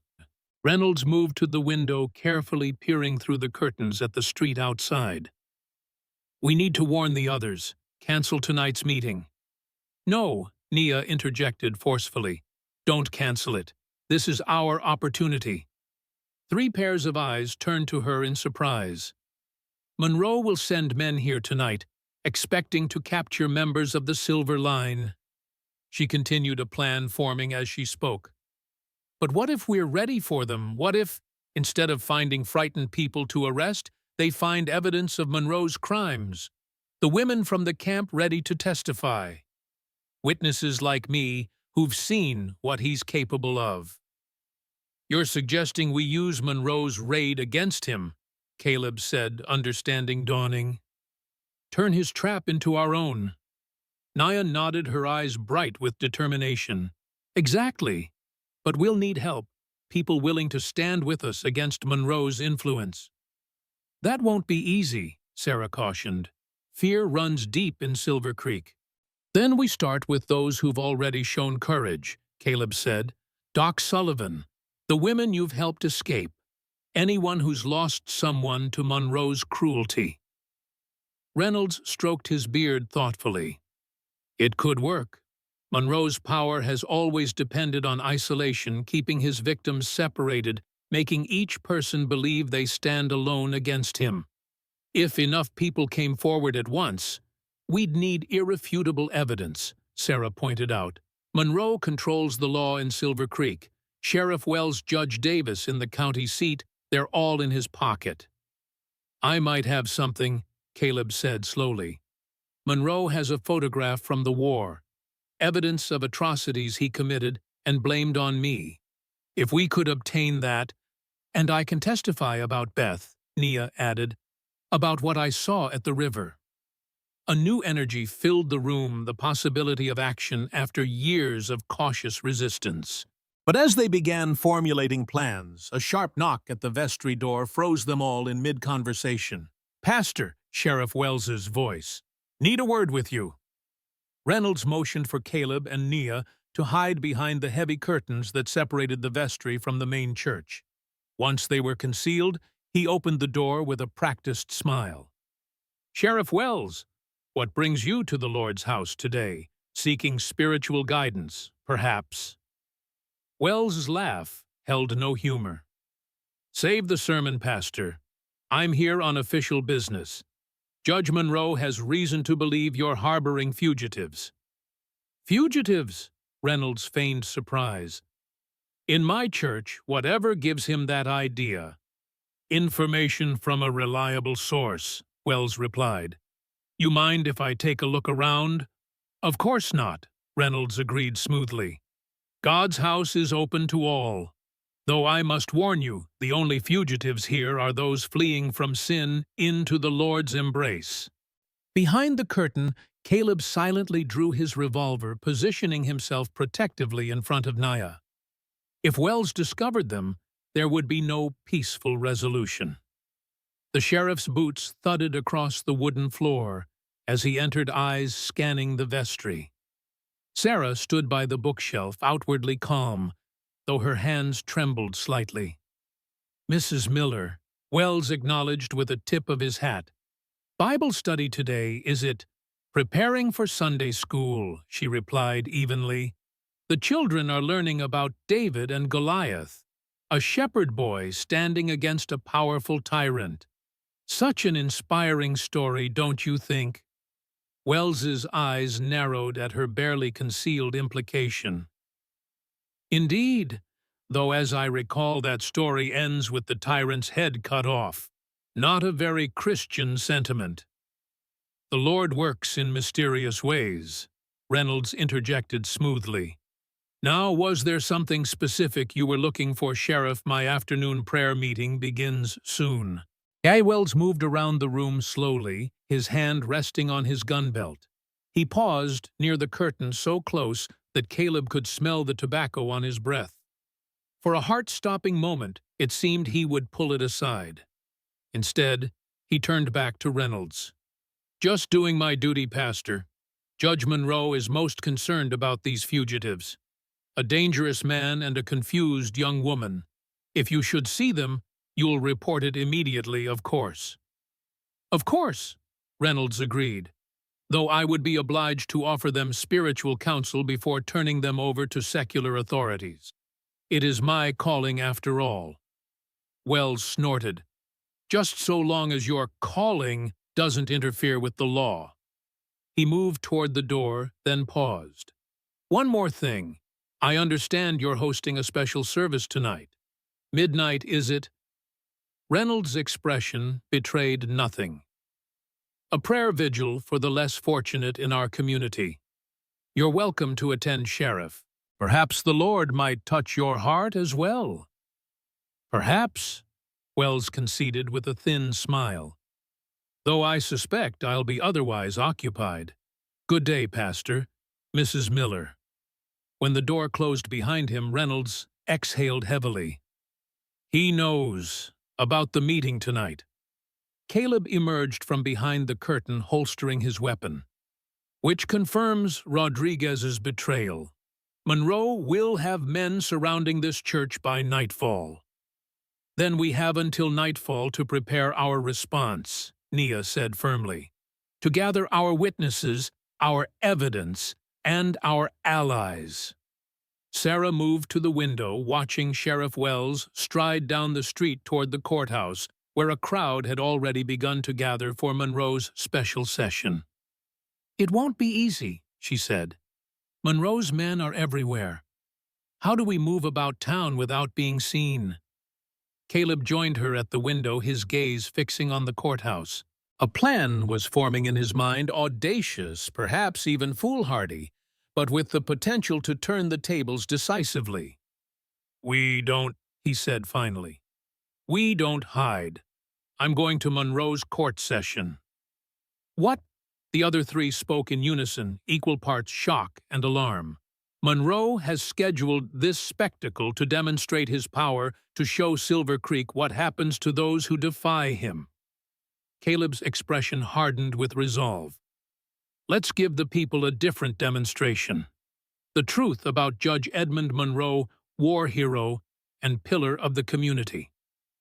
"It's suicide," Reynolds protested. "You'll be arrested the moment you set foot in that courthouse." "Not if I have leverage." Caleb turned to Nia. "You said Monroe kept Beth Miller locked in a punishment shed before she escaped. Where exactly is this shed located?" "At the edge of the camp near the southern boundary," Nia replied, confusion evident in her voice. "It's isolated away from the main buildings." "Why?" "Because if Beth Miller was murdered after escaping, that shed might contain evidence," Caleb explained. "Monroe would want to keep any connection to her death hidden, but close enough to monitor. A reminder to the other women of the consequences of defiance." Understanding dawned on Sarah's face. "You think Beth's personal belongings might still be there? Something that could link Monroe to her death?" "It's possible," Caleb acknowledged. "Worth investigating at least." "But how?" Reynolds asked. "The camp is heavily guarded, especially after Nia's escape." "Not during Monroe's court session," Caleb pointed out. "He'll want a show of force in town, a demonstration of his authority. The camp will be lightly defended, perhaps only a skeleton crew." "You're proposing to split our forces," Reynolds realized. "Some to the courthouse as a distraction, others to the camp to search for evidence." Caleb nodded. "Exactly. I'll go to the courthouse, confront Monroe directly. Draw all attention to me." "No," Nia interjected firmly. "I'll go to the camp. I know its layout and the routines, where to look." "Too dangerous?" Caleb objected. "If you're caught—" "It has to be me," Nia insisted. "Any stranger would be spotted immediately. I can move around the camp without raising alarm, at least initially. The women there know me, might help me search." The logic was undeniable, though Caleb was clearly reluctant to accept it. "You'll need backup. Someone who knows the terrain can provide cover if necessary." "I'll go," Sarah volunteered. "Beth was my sister. If there's evidence of what happened to her, I have a right to find it." Reynolds sighed heavily. "This is extraordinarily risky. If either group is captured, then the other continues," Caleb said firmly. "This ends today, one way or another. Monroe's crimes, his control over Silver Creek, all of it." A solemn silence fell over the vestry as each person considered the dangers ahead. Outside, the church bell tolled 11, marking the approach of Monroe's court session. Time was running short. "We should pray," Reynolds said finally, his voice steady despite the fear evident in his eyes. "For courage, for protection, for justice." They joined hands in a circle, heads bowed. But while Reynolds offered eloquent supplications to divine providence, Caleb's mind was focused on more earthly calculations, angles of approach, lines of fire exit routes. If God existed, he had been notably absent at Chilton. Caleb would rely on his own abilities today. As the prayer concluded, a distant commotion drew them to the window. Down the street, a procession was forming, Monroe emerging from his mansion, flanked by armed deputies and Pinkerton agents. Among them, Thomas Reed walked with measured steps, his expression unreadable. "It's time," Caleb said quietly. He checked his weapons one last time, then turned to Nia. "Be careful. If anything goes wrong at the camp, anything at all, you withdraw immediately. Sarah knows the emergency rendezvous points for the Silver Line. Use them." Nia nodded, her face set with determination. "And you, what's your plan at the courthouse?" A grim smile crossed Caleb's features. "To remind Edmund Monroe of Chilton, of the promises he made and the blood he spilled." He moved to the door, pausing with his hand on the latch. "If I don't make it back—" "You will," Nia interrupted fiercely. "We both will. And when this is over, Monroe will never hurt anyone again." Their eyes met in a moment of perfect understanding, two souls brought together by circumstance, now bound by a common purpose that transcended self-preservation. Without another word, Caleb opened the door and stepped into the sunlight, walking deliberately toward the courthouse and the reckoning that awaited. Behind him in the vestry, Nia watched his tall figure move down the street, heart pounding with emotions she couldn't fully name. "Be safe," she whispered, though he was already too far to hear. Unknown to either of them, high on the ridge above Silver Creek, a lone figure observed the town through a brass telescope. Miguel Rodriguez lowered the instrument, his face troubled as he watched Caleb Ward stride openly toward the courthouse. Something had changed. The fugitives were no longer running, but advancing. "What are you planning, Ward?" he murmured. A decision crystallized in his mind. Mounting his horse, he turned not toward town to warn Monroe, but toward the mining camp where his wife was supposedly held. It was time to discover whether the judge's promises were worth the price of betrayal. In Silver Creek, the courthouse bell began to toll, summoning the town to witness justice or its perversion. The hour of judgment had arrived. The Silver Creek courthouse stood at the center of town, its white clapboard facade and modest bell tower projecting an aura of frontier justice that belied the corruption within. By noon, the building was surrounded by townspeople, miners, still dusty from their morning shift, shopkeepers who had closed their businesses for the occasion, ranchers who had ridden in from outlying properties, all drawn by the spectacle Monroe had promised. Inside the courtroom had been carefully arranged for maximum theatrical effect. The judge's bench, elevated on a platform, dominated the space. Before it, two empty chairs stood in silent accusation places for defendants who would not appear to defend themselves. To one side, Sheriff Wells and his deputies maintained a stern vigil, while Pinkerton agents, including Thomas Reed, occupied strategic positions around the perimeter. Judge Edmund Monroe entered from his chambers precisely at noon, resplendent in his black robes, silver hair combed perfectly, bearing himself with the dignified authority that had served him so well since the war. The crowd rose as one, a sign of respect that was equal parts genuine and fearful. "Be seated," Monroe intoned, settling into his chair with practiced gravitas. He surveyed the packed courtroom, satisfaction evident in his cold blue eyes. "Today, we address a matter of grave concern to our community, the theft of valuable property and the obstruction of lawful authority." Outside, Caleb Ward approached the courthouse with measured steps, his face set in grim determination.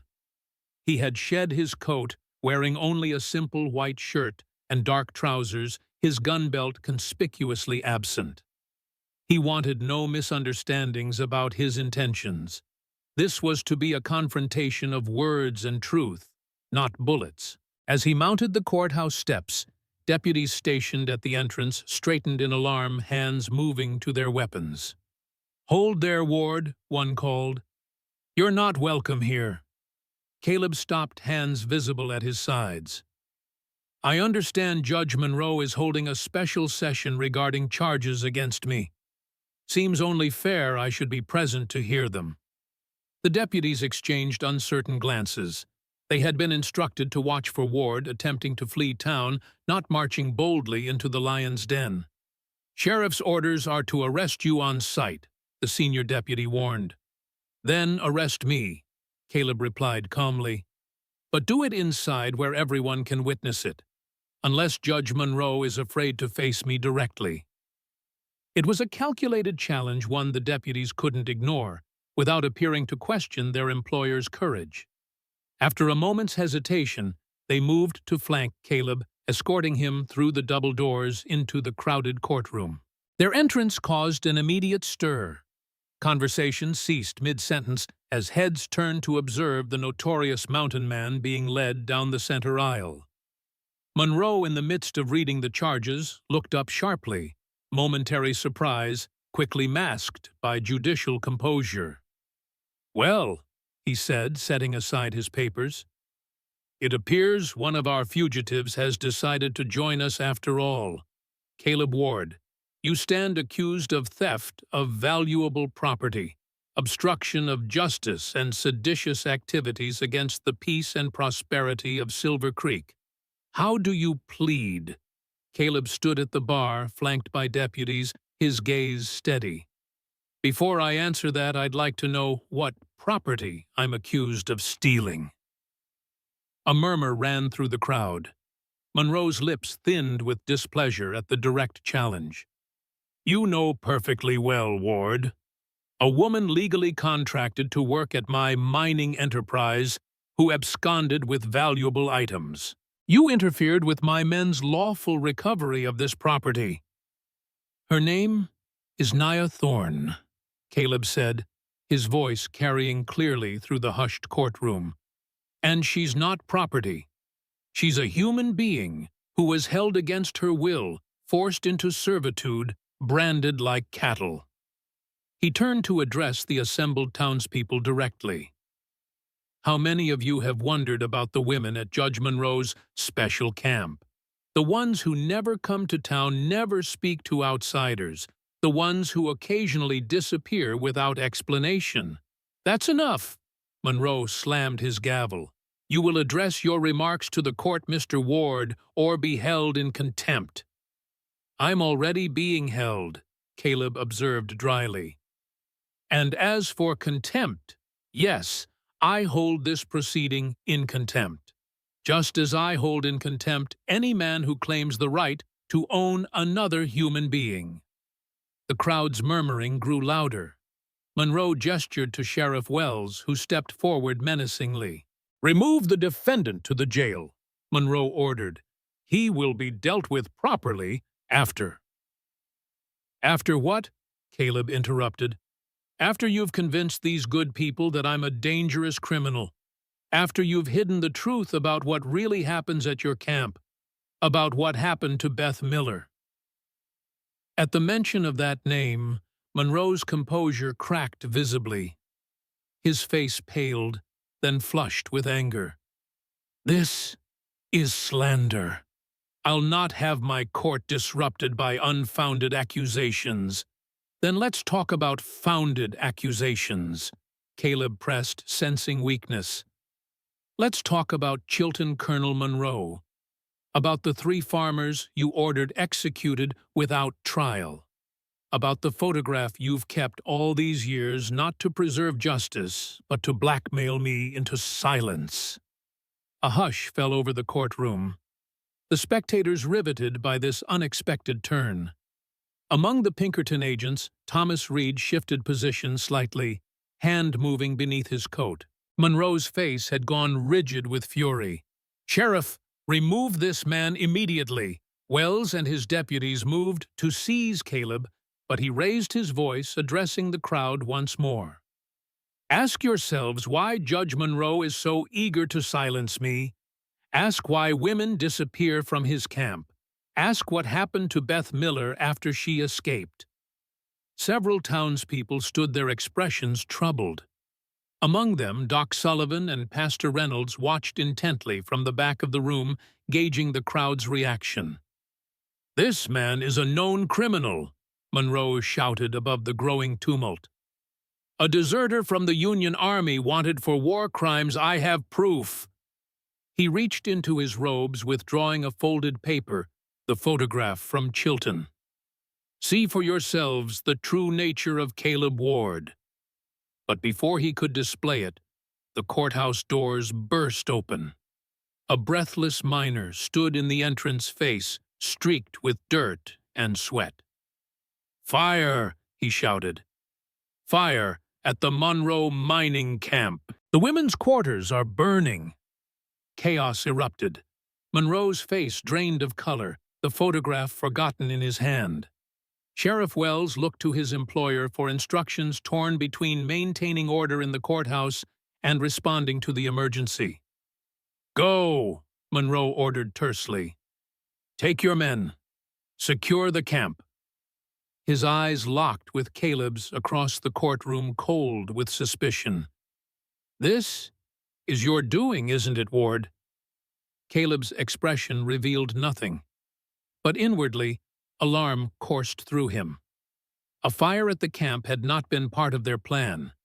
Nia and Sarah were supposed to be searching quietly for evidence, not setting blazes.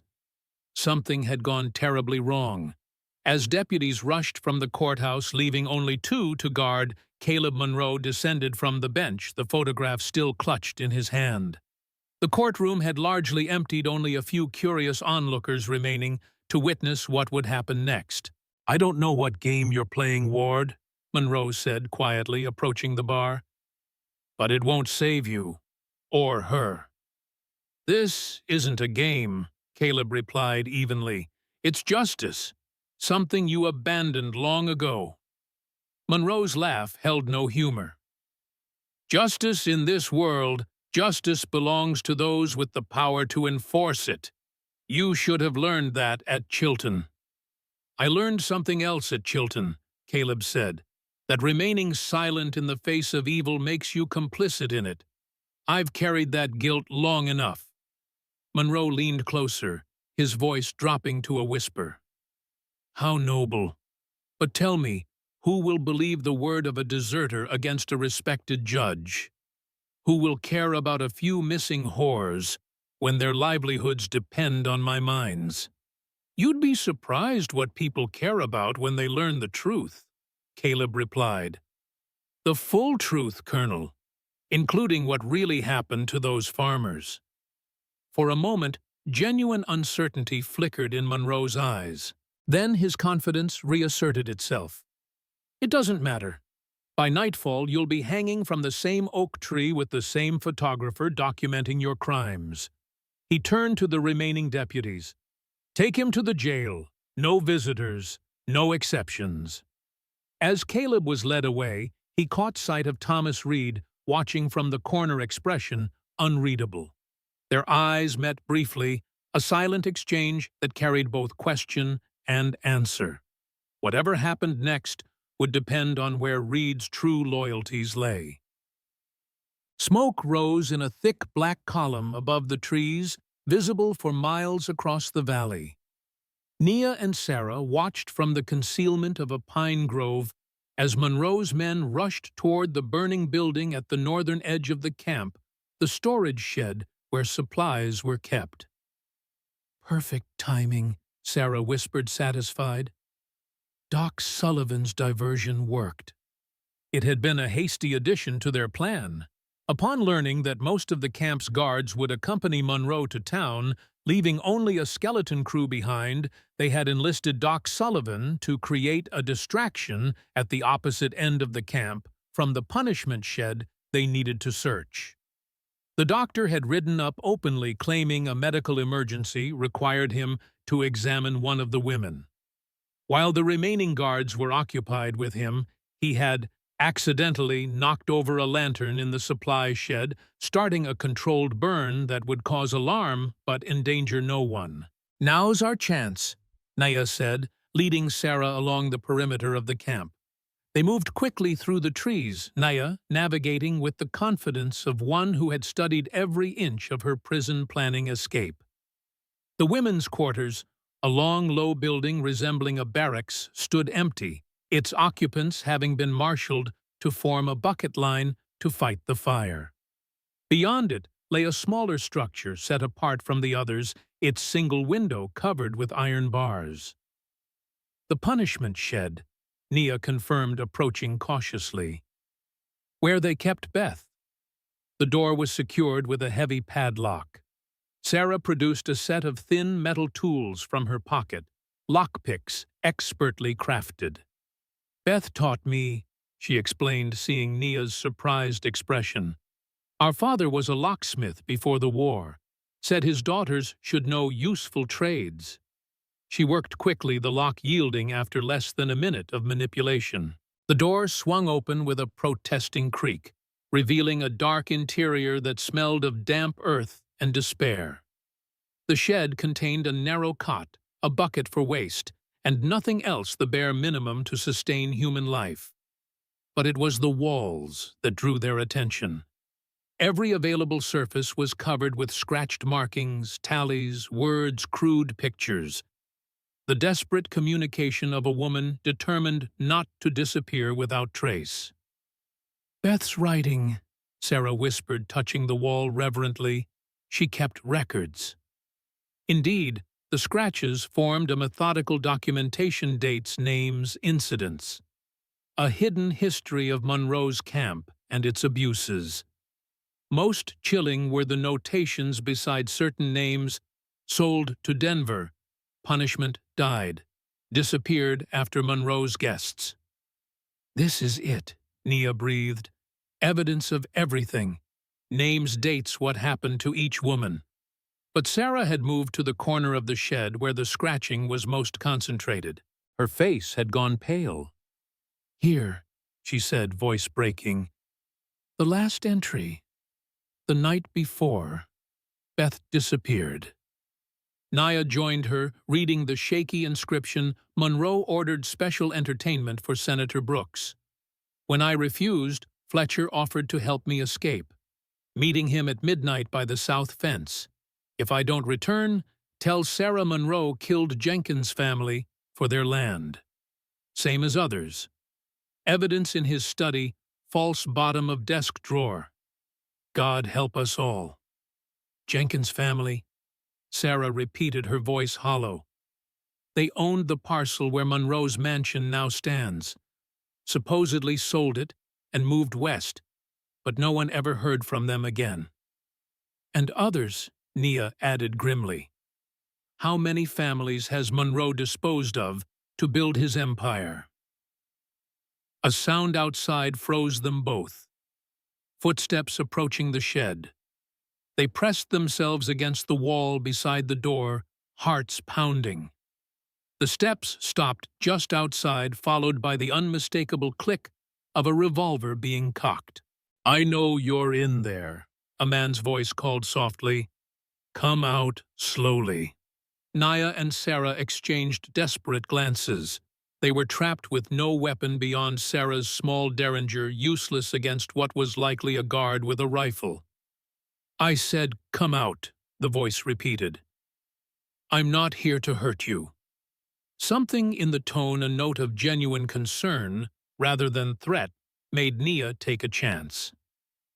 Marcus Fletcher, she called. Is that you? A pause, then. Nia, Christ, what are you doing back here? If Monroe's men find you, we need proof, Nia explained cautiously, moving toward the door.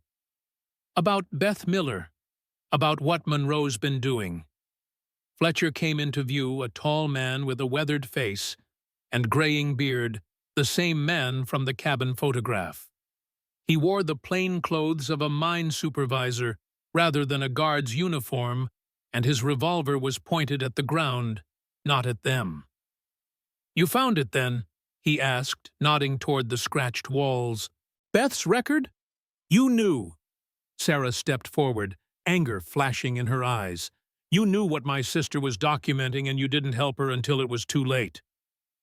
Fletcher's face registered shock. You're Sarah Miller. It wasn't a question.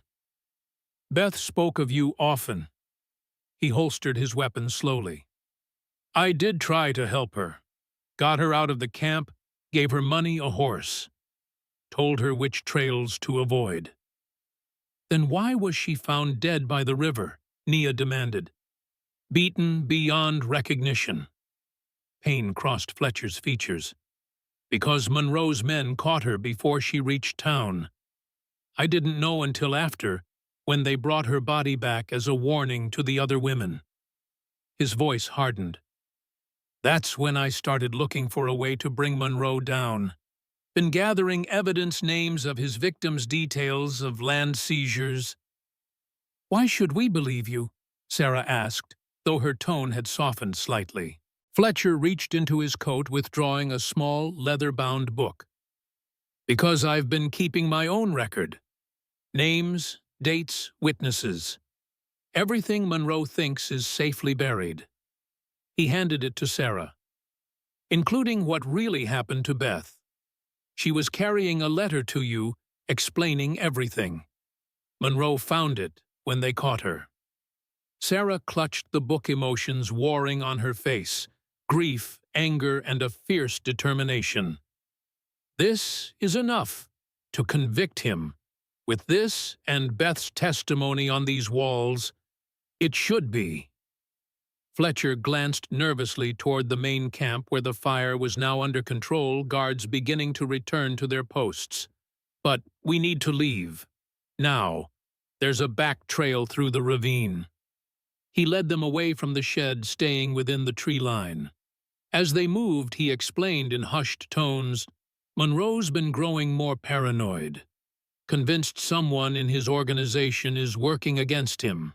That's why he accelerated plans for today's court session, wanted to make an example of Ward before any more evidence could surface. How do you know all this? Nia asked suspiciously. Because I'm the one he suspects, Fletcher replied grimly. I've been passing information to the Silver Line for months. Small things at first, which women needed urgent help when security would be lightest. Later details about Monroe's operations, his connections in Denver, the politicians he's bribed. They reached the edge of a steep ravine, a narrow path winding down its side. Fletcher pointed toward the bottom, where a small stream flowed. Follow that downstream. It leads to the Lutheran Church property. Pastor Reynolds has a cabin there where the Silver Line meets. You're not coming? Sarah asked. Fletcher shook his head. Can't, not yet. There are still women in that camp who need protection. If I disappear, Monroe will take it out on them. He met their eyes with somber intensity. But get that evidence to someone who can use it. There's a federal marshal in Denver, James Harker. He's been building a case against Monroe for months, waiting for solid evidence. Caleb Ward is confronting Monroe right now, Nia said. At the courthouse. Fletcher's expression darkened. Then he's likely already in custody. Monroe won't waste time with legal niceties now that his empire is threatened. He'll eliminate Ward before nightfall. The implications struck Nia like a physical blow. We have to help him. With this, Sarah held up Fletcher's book, and Beth's testimony on those walls, we have what we need to stop Monroe. But we need the federal authorities. Monroe controls the local law. Then split up, Fletcher suggested. One of you get to Denver with the evidence, the other try to delay whatever Monroe has planned for Ward.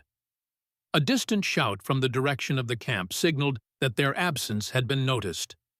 Fletcher tensed, hand moving to his gun. Go, he urged.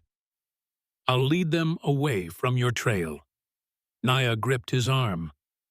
Why risk yourself for us? For this cause, Fletcher's weathered face softened momentarily. Because 20 years ago, I stood by while innocent people died. Been trying to balance those scales ever since. He nodded toward the ravine path. Now go, and God help us all. As Fletcher disappeared back into the trees, Sarah turned to Nia, decision crystallizing in her eyes. I'll take the evidence to Denver. You know Silver Creek better have a better chance of helping Caleb. Nia nodded, the logic irrefutable despite her reluctance to separate. Be careful. You too. Sarah embraced her briefly, then pressed Fletcher's book into her hands. Make a copy of the essential details, then I'll take the original, in case one of us doesn't make it. The women parted at the stream, Sarah following it downstream toward the road that would lead to Denver Nia, cutting across country toward Silver Creek. Both carried pieces of the truth that could destroy Edmund Monroe if they lived long enough to reveal it. The Silver Creek Jail occupied the back half of the sheriff's office, a small building adjacent to the courthouse. Its 3 cells, separated from the office by a heavy iron door, were rarely fully occupied. Today, Caleb Ward was its sole inhabitant, seated on the narrow cot in the corner cell, watching dust motes dance in the shaft of sunlight from the high barred window. He had been there for hours since the chaotic conclusion of Monroe's court session. The fire at the mining camp had provided a convenient diversion, allowing Monroe to postpone the public spectacle while maintaining control of his primary adversary. Now, as afternoon faded toward evening, Caleb's thoughts were consumed with Nia's fate. Had she escaped the camp, found the evidence they sought, or had she been captured in the confusion? The iron door clanged open, admitting Sheriff Wells. The lawman carried a tray with bread and water, which he slid through the bars with practiced efficiency. "Dinner," he announced laconically, "though I wouldn't waste time enjoying it. Judge Monroe's called for a special night session. Your presence is required." Caleb regarded him steadily. "Skip the formalities, Frank. We both know there won't be a trial. Monroe can't risk what I might say in open court." Wells's expression remained professionally neutral, but something flickered in his eyes, a momentary uncertainty. "Judge Monroe follows the law." "Monroe twists the law to serve himself," Caleb countered. "How many people have disappeared under suspicious circumstances since he arrived in Silver Creek? How many families forced off their land through legal manipulation or outright violence?" "That's not my concern," Wells replied stiffly. "I enforce the law as written." "And who writes it? Who decides which crimes are investigated and which are overlooked?" Caleb stood approaching the bars. "You're not a fool, Frank. You must have suspicions about what happens at Monroe's special camp, about women like Beth Miller who disappear after trying to escape." A muscle twitched in Wells's jaw. "I don't ask questions that don't concern me, even when the answers might involve murder, multiple murders." Caleb pressed, sensing weakness. "How many disappearances will it take before your conscience outweighs your paycheck?" Wells stepped back, discomfort evident in his posture. "Enjoy your meal, Ward. It's likely your last." As the sheriff turned to leave, Caleb played his final card. They found Beth Miller's body by the river, beaten beyond recognition. Monroe's men did that on his orders. How long before someone who knows too much in town meets the same fate? Someone like Sarah Miller, or Doc Sullivan, or you? Wells paused at the door, back rigid. Without turning, he said quietly, "Some things are better left buried, Ward, for everyone's sake." The iron door closed with finality, leaving Caleb alone once more. He returned to the cot, mind racing. Wells wasn't fully committed to Monroe's cause. There was doubt there, perhaps even fear. But whether that doubt would translate to action remained uncertain. Time passed with excruciating slowness. Outside the jail's single window showed the sky darkening from blue to purple, then to the deep indigo of approaching night.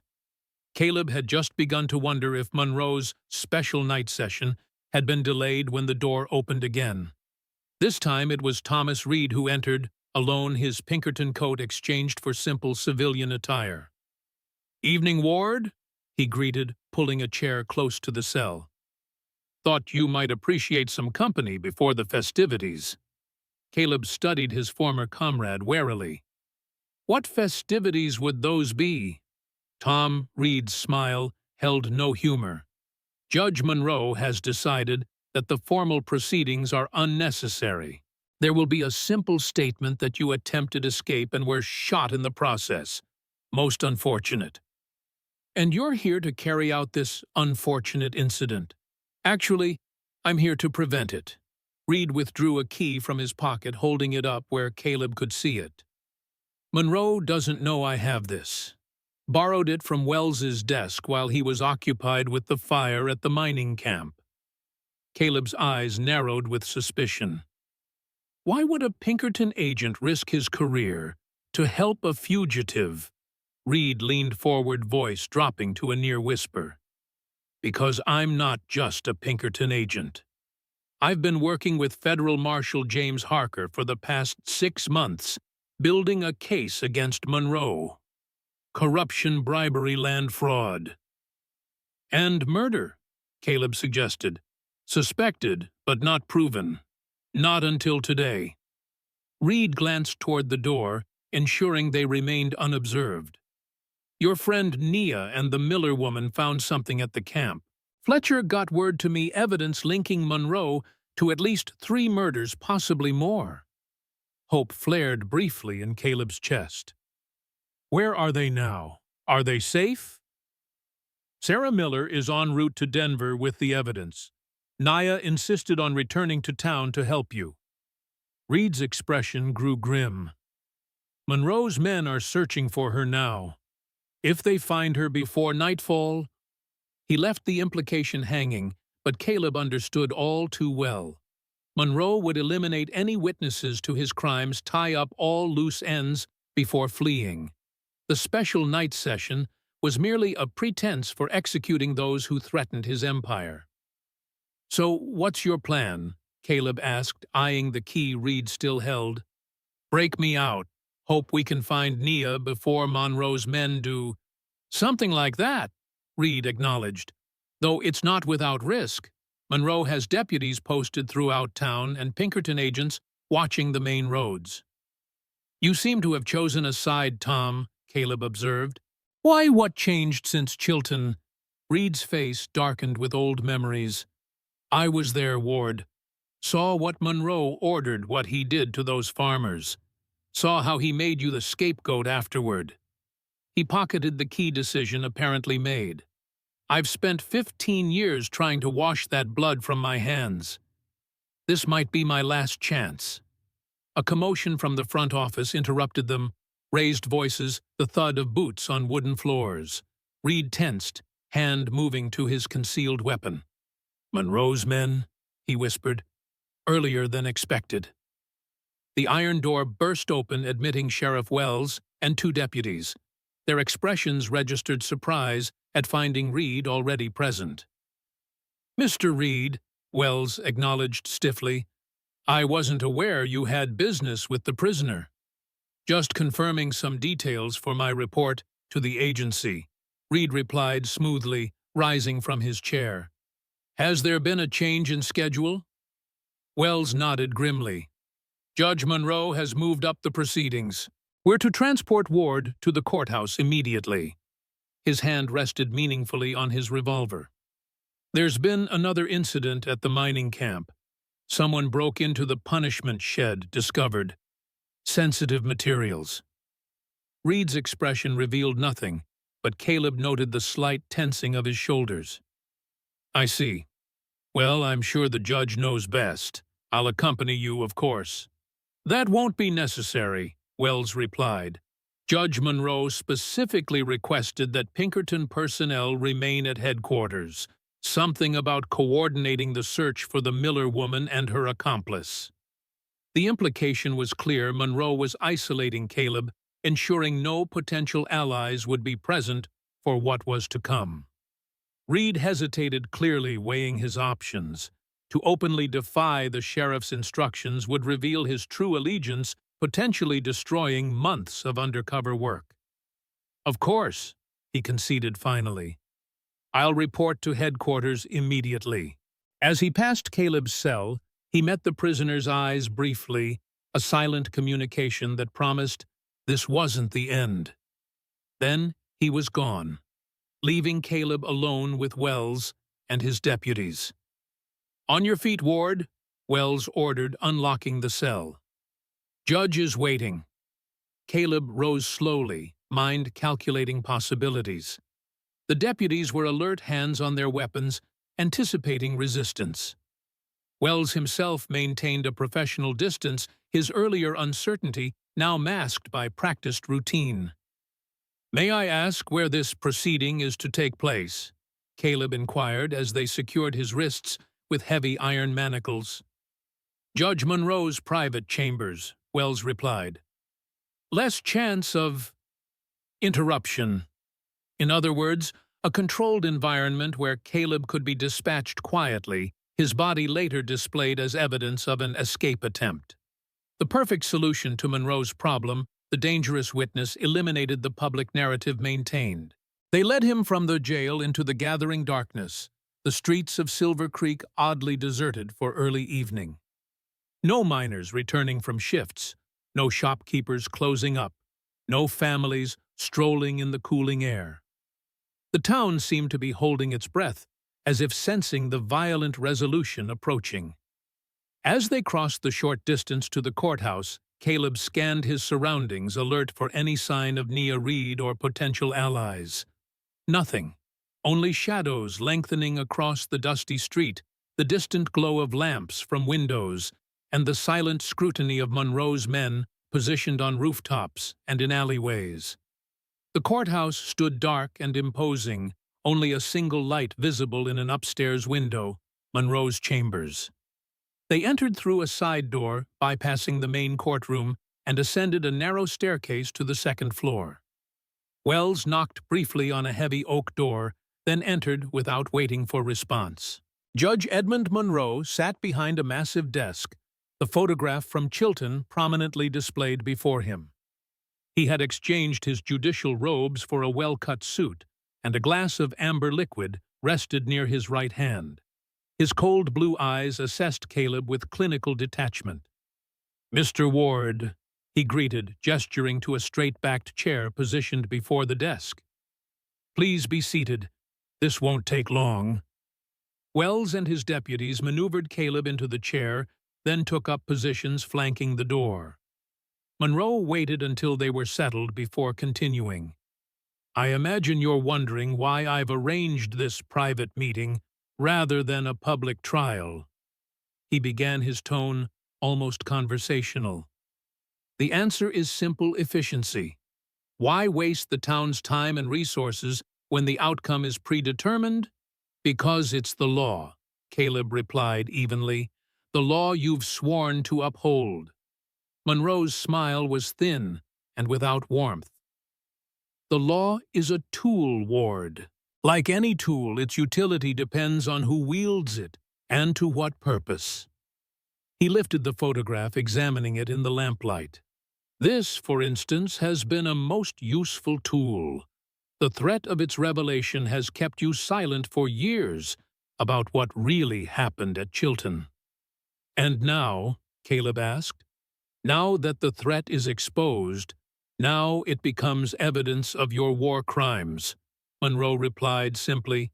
"A final service before I depart Silver Creek for more promising horizons." Caleb's eyes narrowed at this revelation. "You're leaving, running away, relocating," Monroe corrected. "My political prospects in Colorado have been somewhat compromised by recent events. But there are other territories, other opportunities for a man of my talents and resources. And the women at your camp, the land you've stolen, the people you've murdered, what of them?" Monroe waved a dismissive hand. "Loose ends easily severed. By tomorrow morning, there will be no witnesses, no evidence, nothing but rumors and speculation, quickly forgotten." The cold calculation in his voice confirmed what Caleb had already suspected. Monroe planned a clean sweep, eliminating anyone who might threaten his future ambitions.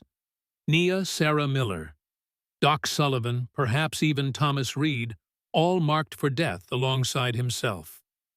"You won't succeed," Caleb said with quiet certainty. Too many people know the truth now. It's spreading beyond your control. For the first time, a flicker of genuine concern crossed Monroe's features. What do you mean, what truth is spreading? Beth Miller's testimony, Caleb replied, watching carefully for reaction. The record she kept in the punishment shed. Names, dates, details of your operations, everything. Monroe's face drained of color, then flushed with fury. Impossible. That shed has been locked since her unfortunate departure. Not anymore. Caleb pressed his advantage. As we speak, Beth's evidence is on its way to Federal Marshal Harker in Denver, along with witness statements from women who escaped your camp. The same marshal who's been building a case against you for months. It was a calculated risk, revealing how much they knew, potentially exposing Reed's undercover role. But Caleb needed to shake Monroe's composure, create an opening, however small. The judge rose from his chair, anger and fear warring in his expression. "Sheriff," he snapped, "send riders after the Denver stage immediately. No one matching Sarah Miller's description is to leave this county alive." Wells hesitated, visibly uncomfortable with the explicit order for murder. "Judge, that's a direct order, Sheriff," Monroe interrupted coldly. "Unless you'd prefer to join Ward in tonight's proceedings." The threat hung in the air, naked and undisguised. Wells's face hardened, but he nodded curtly and departed, leaving his deputies to guard the prisoner. Monroe turned back to Caleb, mask of civility now completely abandoned. "You've bought yourself perhaps an hour with this distraction, Ward. Not enough time for rescue. Certainly not enough to prevent what comes next."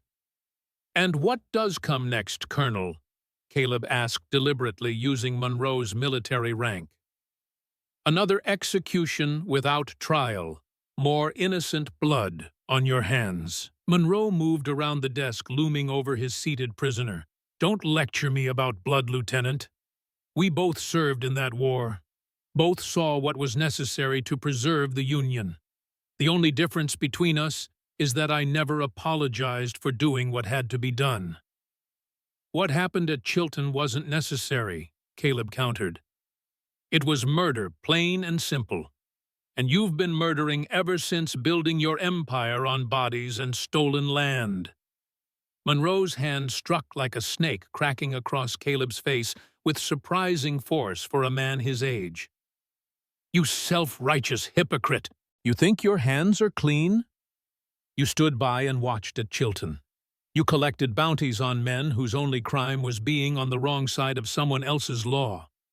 You're no better than I am, just weaker, less willing to seize what you want." Caleb tasted blood where his lip had split against his teeth, but his voice remained steady. "You're right about one thing. I stood by at Chilton. That's a guilt I've carried every day since, but I'm not standing by anymore." A knock at the door interrupted whatever Monroe might have replied. One of the deputies opened it cautiously, revealing a breathless messenger.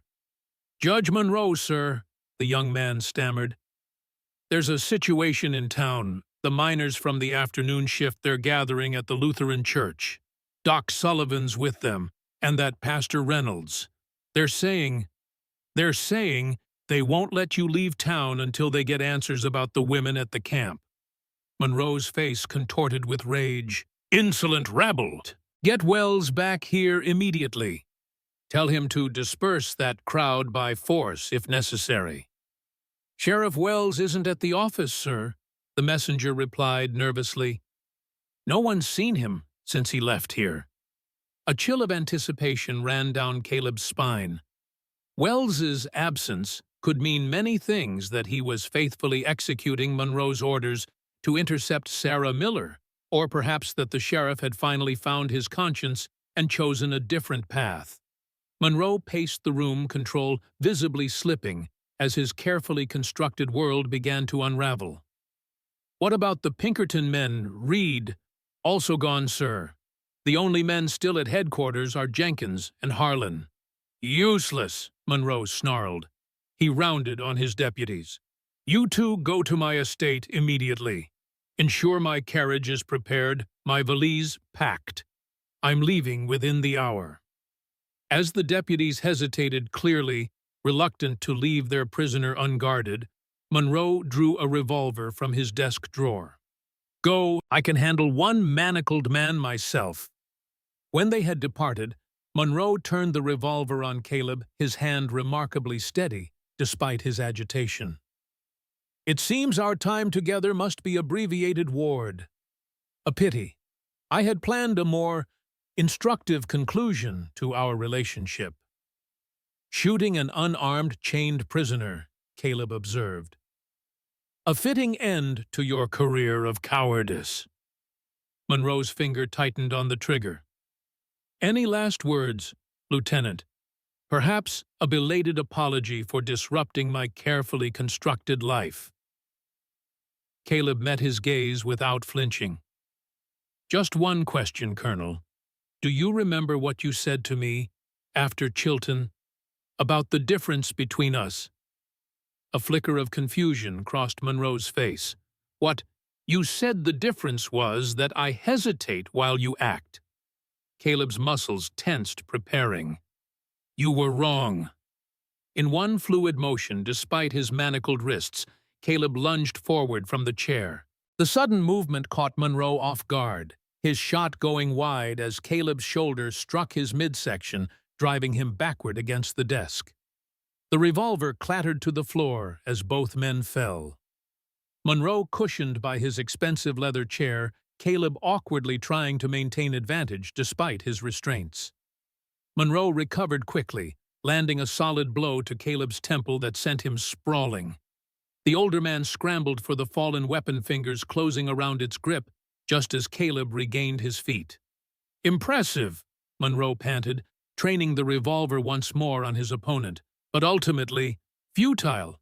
You forget, Ward. I don't hesitate either. He squeezed the trigger, but instead of the expected report, there was only a hollow click. Monroe's expression collapsed into disbelief as he tried again with the same result. Looking for these? A female voice asked from the doorway. Both men turned to see Nia Thorne standing in the entrance, her hand extended to reveal several revolver bullets. Amazing what you can do with access to a man's office while he's holding court, she continued, stepping into the room. Especially when the sheriff himself shows you where the master keys are kept. Wells, Monroe breathed, understanding dawning. He betrayed me. He chose justice over loyalty to a murderer, Nia corrected, as did others you trusted, Fletcher, Reed, even your most loyal deputies once they learned the truth. Monroe's face contorted with rage and desperation. With surprising speed for his age, he lunged at Nia, empty revolver raised like a club. But Caleb was faster, despite his restraints. He threw himself between them, absorbing the blow meant for Nia on his shoulder. Both men crashed to the floor once more, grappling for advantage in a desperate struggle. Monroe fought with the strength of panic, landing several solid blows, but Caleb's youth and training gradually prevailed. Using his manacled wrists like a club, he struck Monroe's temple, stunning the older man long enough to pin him to the floor. It's over, Edmund, Caleb said, breathing heavily from exertion. The truth is out. Your empire is finished. Monroe glared up at him, blood trickling from a split-lip hatred burning in his eyes. You think this ends with me? There are others, Ward. Men with more power, more influence than you can imagine. Men who will ensure your precious truth never sees the light of day. Perhaps, Caleb acknowledged, but they'll have to do it without you. Footsteps on the stairs announced new arrivals, Sheriff Wells accompanied by Thomas Reed and Pastor Reynolds. They entered the judge's chambers, taking in the scene with varying degrees of surprise. I see you handled things without us, Reed observed dryly, moving to help Caleb to his feet. while Wells secured Monroe with the same manacles that had recently bound his adversary. "With help," Caleb replied, glancing at Nia, who stood watching the proceedings with quiet satisfaction. "Sarah," she asked Wells anxiously, "did you find her?" The sheriff nodded. "Safe at Doc Sullivan's. Never actually left town, Reed's idea. Figured Monroe would send men after the Denver stage, leaving other routes clear." "The evidence?" Caleb asked. "Secure," Reed confirmed. "Federal Marshal Harker is already on his way from Denver, along with a full contingent of deputies.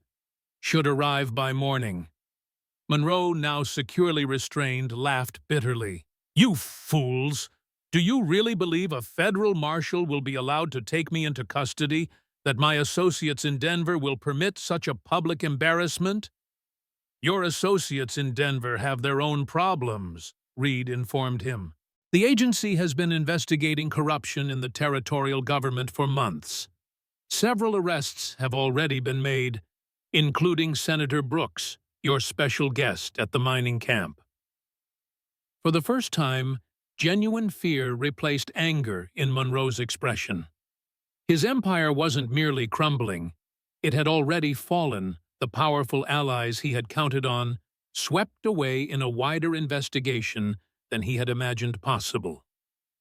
"Take him to the jail," Wells instructed his deputies, who had returned in time to witness their employer's humiliation. "Full guard round the clock until the federal marshal arrives." As Monroe was led away, still hurling threats and imprecations, Caleb turned to Wells. "You took a significant risk, Sheriff. Why the change of heart?" Wells' weathered face revealed a complex mixture of shame and resolve. "Been asking myself the same question all day. Maybe it was something you said about conscience and paychecks. Or maybe I just got tired of looking the other way." He shook his head ruefully. "Doesn't make up for the years I served him, but it's a start." Pastor Reynolds stepped forward, addressing both Caleb and Nia. "The town is gathering at the church. They want to know what's happening, what's been discovered about the mining camp and the missing women." "They deserve the truth," Caleb said firmly. "All of it, no matter how ugly." Nia nodded agreement, then turned to Reed. "What about the women still at the camp? Are they safe?" "Fletcher's with them," Reed assured her, "along with several miners who volunteered once they learned what was happening. No one will harm them now." As they prepared to leave Monroe's chambers, Caleb paused, his attention caught by the photograph still lying on the desk, the image from Chilton that had haunted him for so many years. He picked it up, studying it one last time. "What will you do with it?" Nia asked softly, coming to stand beside him. Caleb considered the question, then deliberately tore the photograph in half and then in quarters. "Bury it," he said, "along with the rest of Monroe's lies." Together, they descended the courthouse stairs, emerging into the Silver Creek night. The street outside was no longer deserted. Townspeople moved purposefully toward the Lutheran church, drawn by the promise of revelations and the possibility of justice. Among them walked miners, still dusty from their shifts, shopkeepers who had closed early, ranchers who had ridden in from outlying properties, the same cross-section of humanity that had gathered for Monroe's court session that morning, but now animated by a different purpose. As Caleb and Nia joined the procession flanked by Wells, Reed, and Reynolds, the church bell began to toll not in warning or alarm, but in a steady, measured cadence that spoke of endings and beginnings of truth, finally emerging from darkness into light. The hour of reckoning had arrived not as Monroe had planned it, but as justice demanded. And as Caleb felt Nia's hand slip into his, he realized that for the first time since Chilton, the weight of the past had begun to lift from his shoulders. Whatever came next, the testimonies, the trial, the inevitable resistance from those who had profited from Monroe's corruption, would be faced not in isolation, but in the company of allies who had chosen to stand for truth whatever the cost. The line had been drawn, and this time he stood on the right side of it. The Lutheran Church of Silver Creek had never held such a congregation. Miners, still in work clothes, sat alongside shopkeepers in waistcoats. Women, who had never exchanged more than pleasantries, now huddled together on hard wooden pews, exchanging whispered theories and fragments of truth long hidden. The oil lamps cast long shadows across worried faces as Pastor Reynolds moved to the pulpit, raising his hands for silence. "Friends," he began, his voice steady despite the tension filling the sanctuary. "Tonight we gather not for worship but for truth.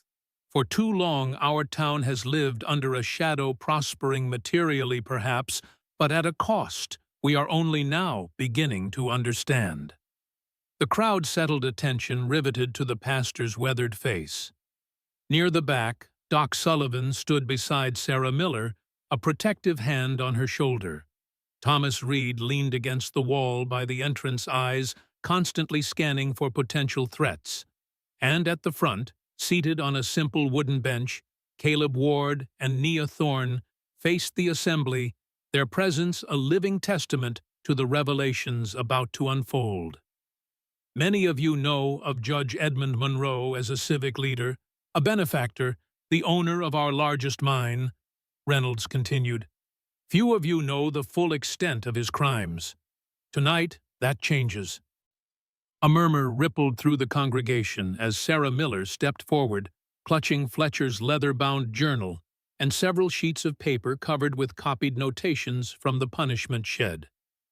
My sister Beth Miller disappeared from Silver Creek 18 months ago. She began, her voice initially faltering but gathering strength.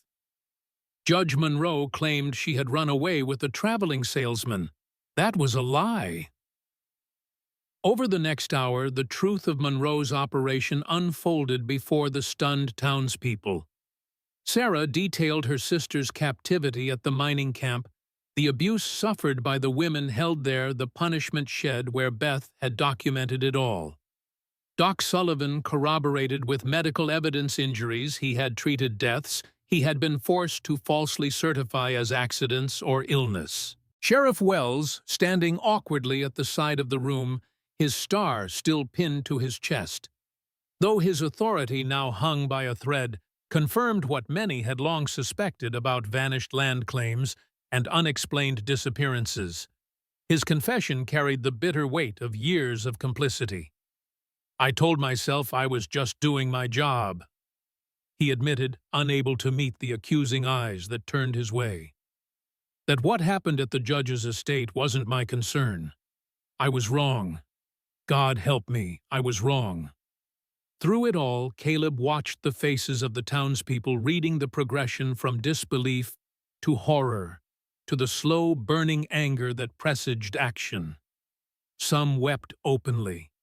Others sat stone-faced, struggling to reconcile the respected judge they thought they knew with the monster being revealed.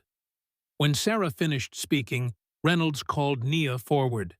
She rose slowly, straightening her borrowed dress chin, lifted in quiet dignity despite the ordeal of public scrutiny. "My name is Nia Thorne," she began.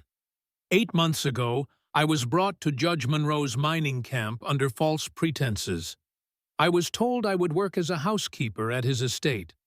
Instead, I found myself imprisoned with other women, our existence kept secret, from the town our bodies treated as property, for the entertainment of Monroe and his associates.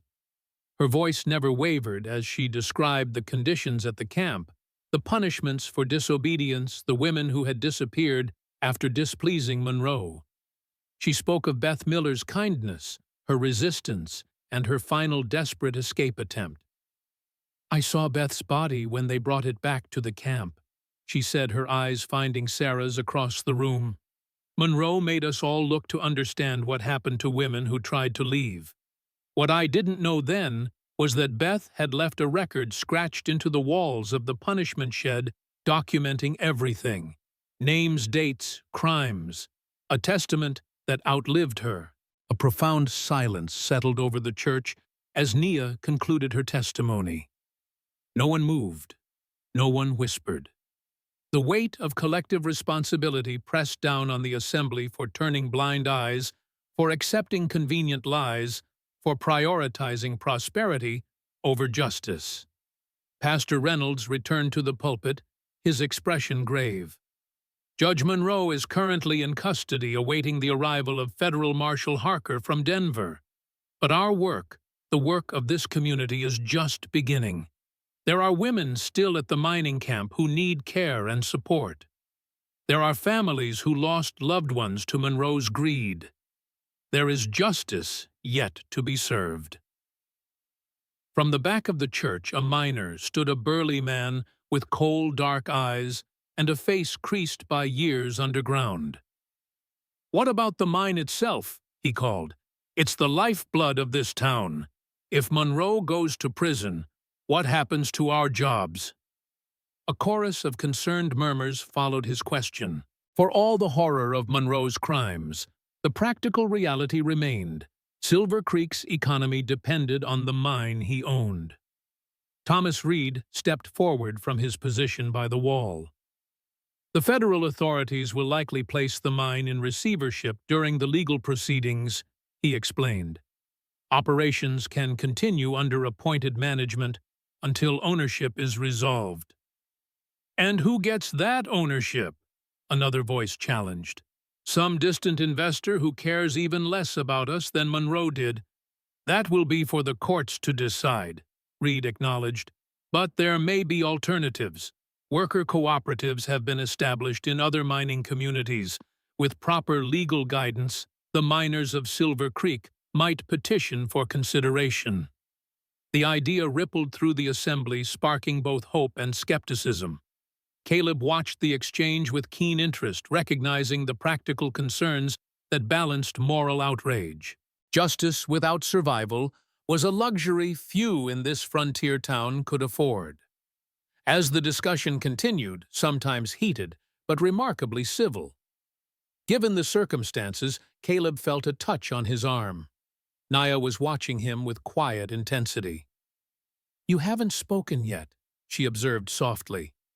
"These people need to hear from you, too." Caleb hesitated. "What would I say? I'm an outsider here. A recluse who avoided town affairs until 3 days ago." "You're the man who stood against Monroe when everyone else was afraid," she countered. "The man who cut my chains when others walked past. Your voice matters." Before he could respond, Pastor Reynolds called for attention once more. "There is one more testimony we should hear tonight," he announced, "from a man who has known Edmund Monroe longer than any of us, Caleb Ward. Would you share what you know of the judge's past?" All eyes turned to Caleb, expectation heavy in the air. He rose slowly, unaccustomed to such scrutiny after years of solitude. For a moment, he considered declining, retreating back into the shadows where he had lived so long. But Nia's words echoed in his mind, along with the faces of those who had suffered, while good men remained silent. "I knew Edmund Monroe during the war," he began, his deep voice carrying clearly through the hushed sanctuary. "He was Colonel Monroe, then my commanding officer in the 15th Pennsylvania Volunteers, a decorated officer respected by his superiors, feared by his men." Caleb recounted their history, choosing his words carefully.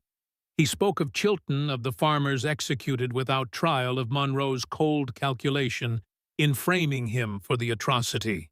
He explained how the photograph had been used to ensure his silence in the years after, how he had carried the weight of that complicity, even as he tried to escape it through isolation.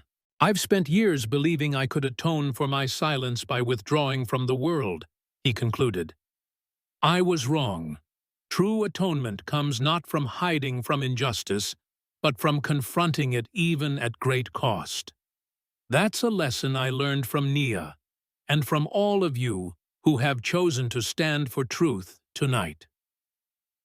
The silence that followed his words was profound, broken finally by the creak of the church door opening. Sheriff Wells's deputy entered, his expression tense. "Sheriff," he called urgently, "riders approaching from the south, at least a dozen men moving fast." Wells straightened hand, moving instinctively to his gun belt. "Monroe's reinforcements from Denver," he concluded grimly. "They wouldn't have received word of his arrest yet."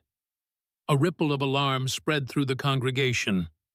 Reed pushed away from the wall, his posture shifting to combat readiness. "How long do we have? 10 minutes, maybe less," the deputy estimated. Pastor Reynolds raised his voice above the growing commotion. "This church has a root cellar and access to the tunnel system. Women and children should take shelter there immediately." "And the rest of us," a miner called. Caleb stepped forward, military training asserting itself. "Those willing to stand should form a perimeter around the church, not to provoke violence, but to present a united front.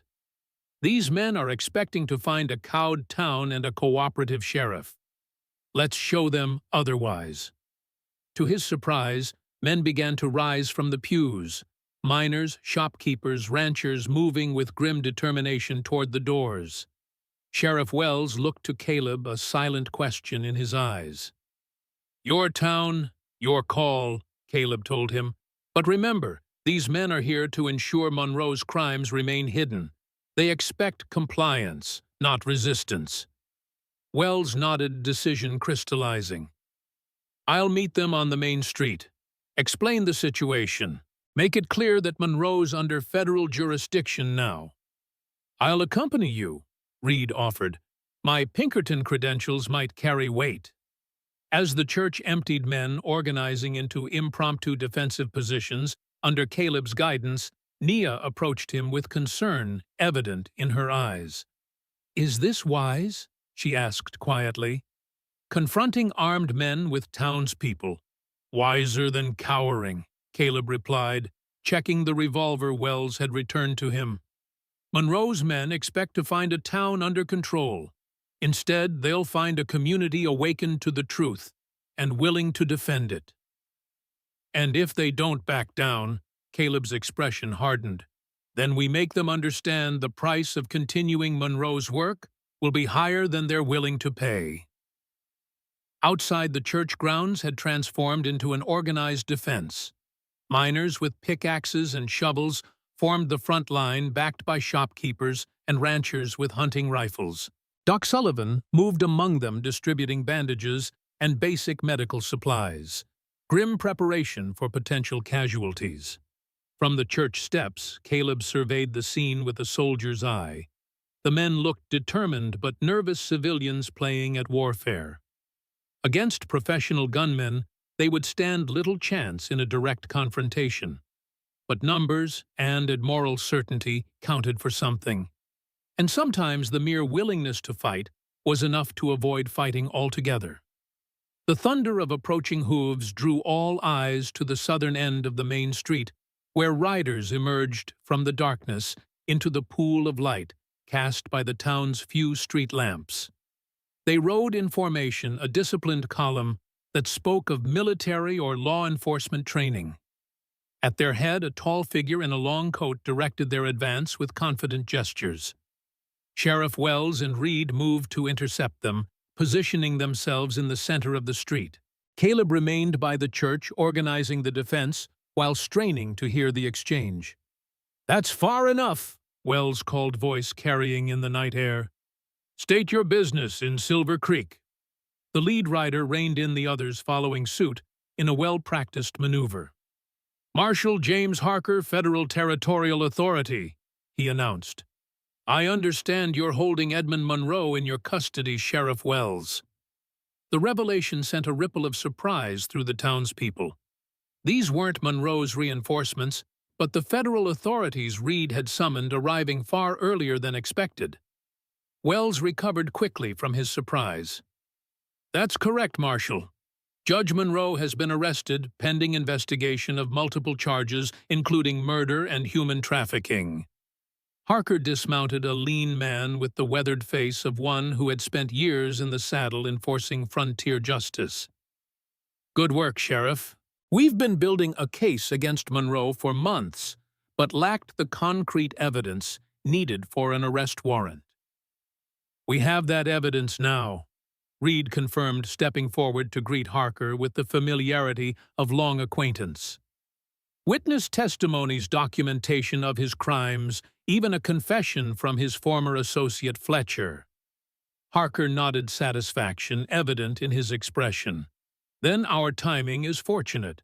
We rode through the night when your telegram arrived." He surveyed the armed townspeople with raised eyebrows. "Though it appears you were expecting different visitors." "Monroe has connections in Denver," Caleb explained, approaching from the church grounds. "Powerful men with reason to silence witnesses before they can testify." "Indeed he does," Harker agreed grimly. "Several of whom are now in federal custody themselves. The corruption ran deeper than even we suspected." He extended his hand to Caleb. "You must be Ward. Reed's telegrams spoke highly of your role in bringing Monroe to justice." As the tension ebbed, the impromptu militia began to disperse relief, replacing vigilance. Marshal Harker directed his deputies to secure the jail where Monroe was held, while others established a perimeter around the town to intercept any genuine reinforcements who might arrive. The immediate crisis averted, Caleb found himself standing with Nia on the church steps, watching as Silver Creek transformed before their eyes. The town that had slumbered under Monroe's shadow for years was now fully awake, vibrant with purpose, despite the late hour. Miners who had finished their shifts hours ago volunteered to escort federal deputies to the mining camp. Shopkeepers opened their establishments to provide coffee and food for the sudden influx of lawmen. Women organized teams to prepare the church basement as temporary housing for the rescued captives. "It's remarkable," Nia observed, watching the activity with wonder. "Yesterday, these same people avoided each other's eyes on the street, afraid to acknowledge what they suspected. Now, they're working together, as if they've always been allies." "Shared purpose is a powerful unifier," Caleb replied, "especially when it involves righting a wrong many felt, but few dared name." Pastor Reynolds joined them, fatigue evident in his stooped shoulders, but satisfaction gleaming in his eyes. "Marshal Harker is arranging transportation for the women from the mining camp. They should arrive by dawn."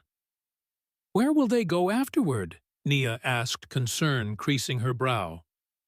"Most have no homes to return to, no families who know their fate. Some will stay in Silver Creek if they choose," Reynolds answered. "Others may prefer to start anew elsewhere. The church has connections with aid societies in Denver and beyond who can help." "And Monroe?" Caleb inquired. "What happens to him now?" "Federal custody, a trial in Denver," Reynolds replied. "With the evidence gathered and witnesses willing to testify, his conviction seems certain." The pastor hesitated, then added quietly, "Though such justice feels hollow, measured against the lives he destroyed." Caleb nodded, understanding the sentiment all too well. No punishment could restore Beth Miller to her sister, or erase the trauma of the women held captive, or bring back the families who had mysteriously moved on after resisting Monroe's land acquisitions. "Justice isn't about restoration," he said after a moment. "It's about recognition, acknowledging wrongs done, establishing truth in the public record. It's imperfect, but it's what we have." As dawn approached, the church emptied of all but the most essential workers. Marshal Harker established his headquarters in Monroe's former judicial chambers, appointed symbolic choice. Sheriff Wells. His authority temporarily suspended pending investigation of his role in Monroe's crimes, surrendered his badge, but remained to assist the federal officers. Caleb and Nia, exhausted by the events of the past days, found themselves in Doc Sullivan's small house near the church. The elderly physician had insisted they rest while he attended to potential injuries among the federal posse and town defenders. "You can use my spare room," he told them, gesturing toward a narrow door. "It's not much, but it's clean and quiet." The room contained a single bed and a small dresser, its Spartan furnishings typical of a frontier bachelor's accommodations. Nia hesitated at the threshold, suddenly self-conscious, despite the intimacies they had already shared through danger and revelation. "I can sleep in the chair," Caleb offered, sensing her discomfort. "No," she said quietly. "We've both earned rest. The bed is enough for two if we're not particular about space." They settled awkwardly, still fully clothed, a careful distance maintained between them, despite the narrow confines. Sleep came swiftly to Nia, her breathing deepening into the rhythm of exhaustion, finally answered. But Caleb remained awake, watching the gradual lightening of the sky through the small window, mind still processing the rapid transformations of the past days. 3 days ago, he had been a recluse, a man hiding from his past in self-imposed exile.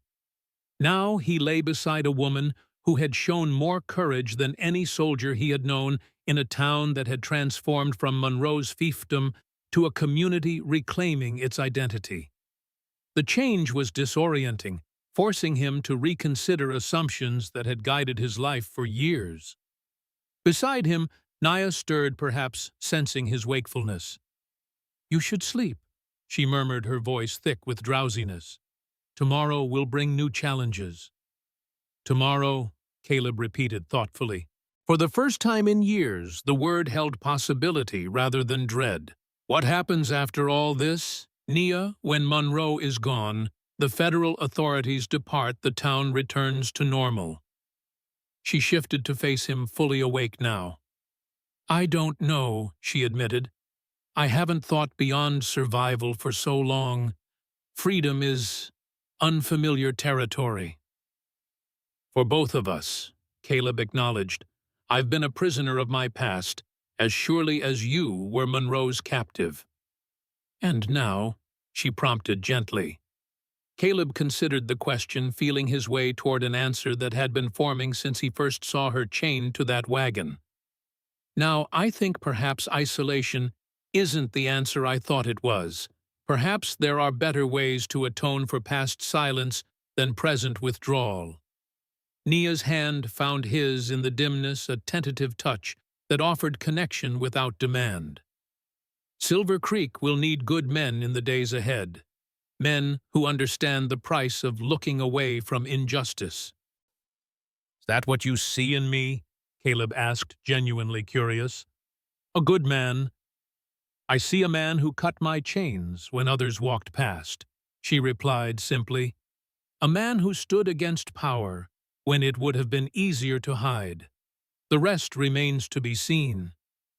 The honesty of her assessment was refreshing after years of self-recrimination. Not absolution, but the possibility of earning it through actions yet to come. A line drawn not between past and present, but between who he had been and who he might become. As dawn broke fully over Silver Creek, they finally slept, hands still joined in the narrow space between them, a bridge across separate pasts toward a future neither had dared imagine. The trial of Edmund Monroe became the stuff of territorial legend. Held in Denver 6 weeks after his arrest, it drew spectators from across Colorado and beyond. Newspapers as far east as Chicago sent correspondents to document the proceedings, captivated by the lurid details of frontier corruption and the courage of those who had exposed it. Caleb testified on the third day, recounting his history with Monroe from their military service through the confrontation in Silver Creek. His steady voice never faltered as he described the events at Chilton, accepting his own complicity while establishing Monroe's primary guilt. The photograph, torn but reconstructed for evidence, corroborated his account. Nia's testimony followed, moving many in the courtroom to tears as she detailed the conditions at the mining camp and the fate of women who had defied Monroe's authority. Sarah Miller spoke of her sister's documentation, the journal entries now entered into official record. Even Fletcher appeared, having overcome his fear, to provide crucial testimony about Monroe's direct orders regarding problematic women and landowners. The jury deliberated for less than 3 hours before returning a verdict of guilty on all counts. The judge, a stern federal appointee with no connections to Monroe's network, sentenced him to hang the same fate he had inflicted on the Chilton farmers and others who had stood in his path. Monroe maintained his arrogance until the end, declaring to the court that he had merely done what any ambitious man would do in taming frontier territory. "History is written by victors," he proclaimed as he was led away. "And this is merely a temporary defeat." But history in this case was being written by his victims, their testimonies enshrined in court records and newspaper accounts. The Monroe Affair, as it came to be known, prompted territorial investigations throughout the West, uncovering similar operations in mining communities from Montana to New Mexico. Laws were strengthened, oversight increased, though all involved understood that vigilance would always be necessary against power's tendency toward corruption. Silver Creek itself underwent a transformation in the months following Monroe's conviction. The mine was indeed placed in receivership, eventually reorganized as a worker-owned cooperative with technical assistance from the territorial government. Sheriff Wells, after a brief suspension and formal censure, returned to his position, a humbled man determined to redeem his previous failures. The women rescued from Monroe's camp followed diverse paths. Some returned to homes they had been taken from, carrying both trauma and resilience. Others, with nowhere to return to, remained in Silver Creek, forming a tight-knit community supported by Sarah Miller and the church. A few, too damaged by their experiences, sought solace in Denver's charitable institutions, their recovery a longer, more uncertain journey. For Caleb and Nia, the aftermath brought both clarity and complexity. They returned to Silver Creek, after the trial, initially unsure of their place in the town's new configuration. Caleb's mountain cabin, once his refuge from humanity, now felt like a cage too small to contain the man he was becoming. Nia, accustomed to captivity, found freedom both exhilarating and terrifying. Each decision, a novel exercise in self-determination. Their relationship evolved cautiously, neither rushing toward definitions or commitments. They were bound by shared trauma and triumph, yet conscious of the fragility of connections formed in crisis. Some days they seemed perfectly aligned. Others brought the painful recognition of how little they truly knew each other beyond the crucible of Monroe's downfall. 4 months after the trial, on a crisp autumn evening, Caleb stood on the porch of his newly constructed house at the edge of Silver Creek. Unlike his isolated cabin, this home stood within sight of the town, close enough for community, yet distant enough for peace. He had built it himself with occasional help from miners on their days off, incorporating elements of both frontier practicality and unexpected beauty. Large windows that welcomed light, a stone hearth that held warmth, shelves waiting for books yet to be acquired. Nia emerged from inside a shawl wrapped around her shoulders against the evening chill. She had been teaching at the small school established in the former Lutheran church, finding purpose in helping children and former captives alike, master reading and writing tools of independence she deeply valued. Marshall Harker's letter arrived, she said, holding up an official envelope. The last of Monroe's associates has been convicted. The network is dismantled, at least in Colorado territory. Caleb nodded satisfaction, mingling with the knowledge that such victories were always temporary. Other men would eventually fill the vacuum drawn by the same lure of wealth and power that had corrupted Monroe. The battle between justice and exploitation was never truly won, only fought in successive engagements across time and place. "Will you go to the hanging?" Nia asked quietly. Monroe's execution was scheduled for the following week in Denver, a public spectacle designed to demonstrate territorial authority over corruption. "No," Caleb replied after a moment's consideration. "I've seen enough men die. Even Monroe." He turned to her, his expression thoughtful. "What about you? Would Monroe's death bring closure?" Nia considered the question with characteristic seriousness. "Not closure," she decided. "I don't believe in such neat endings, but perhaps conclusion, the final period at the end of a dark chapter." "And the next chapter?" Caleb asked his question, carrying meaning beyond Monroe's fate.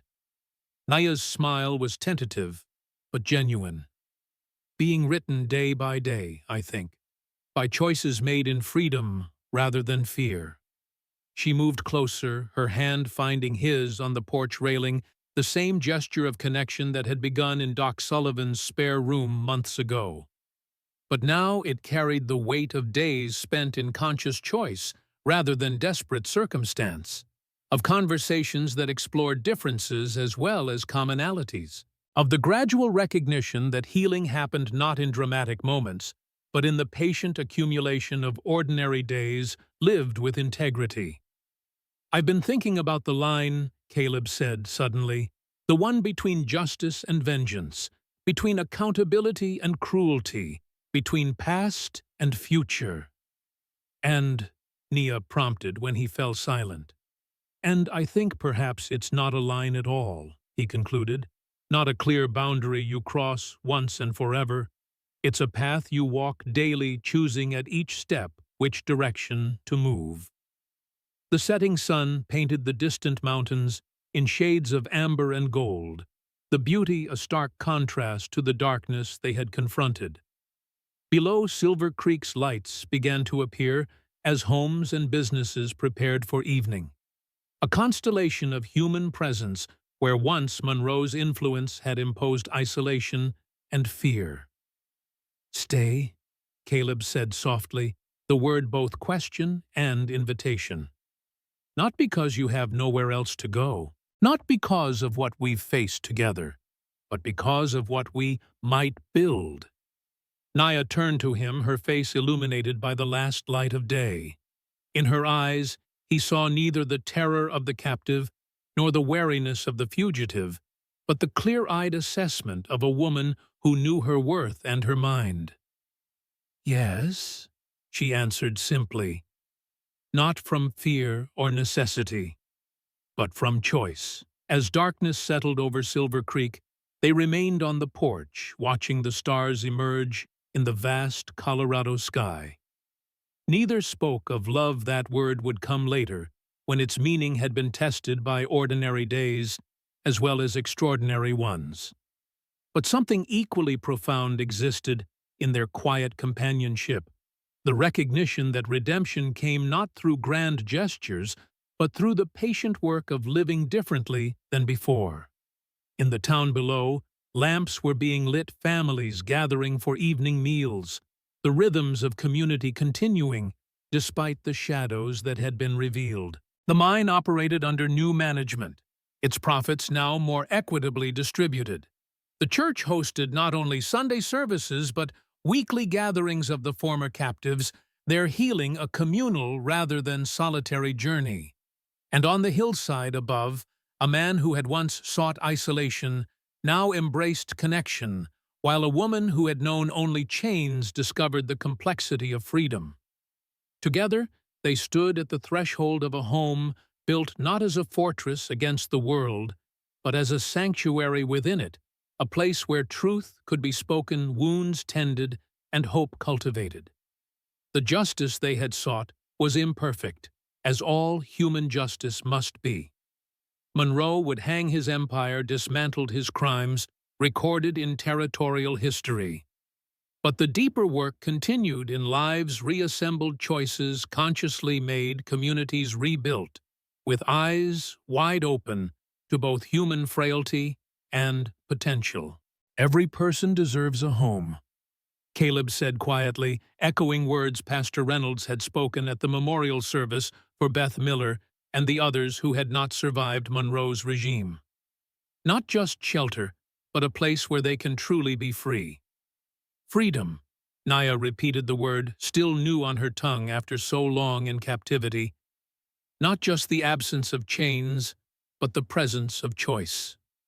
As night deepened over Silver Creek, they turned together toward the warmth of the house they now shared, not as captor and captive rescuer and victim, or any other roles defined by the past, but as two people choosing day by day to walk the line of justice with clear eyes and open hearts. And in that choice lay redemption enough for both.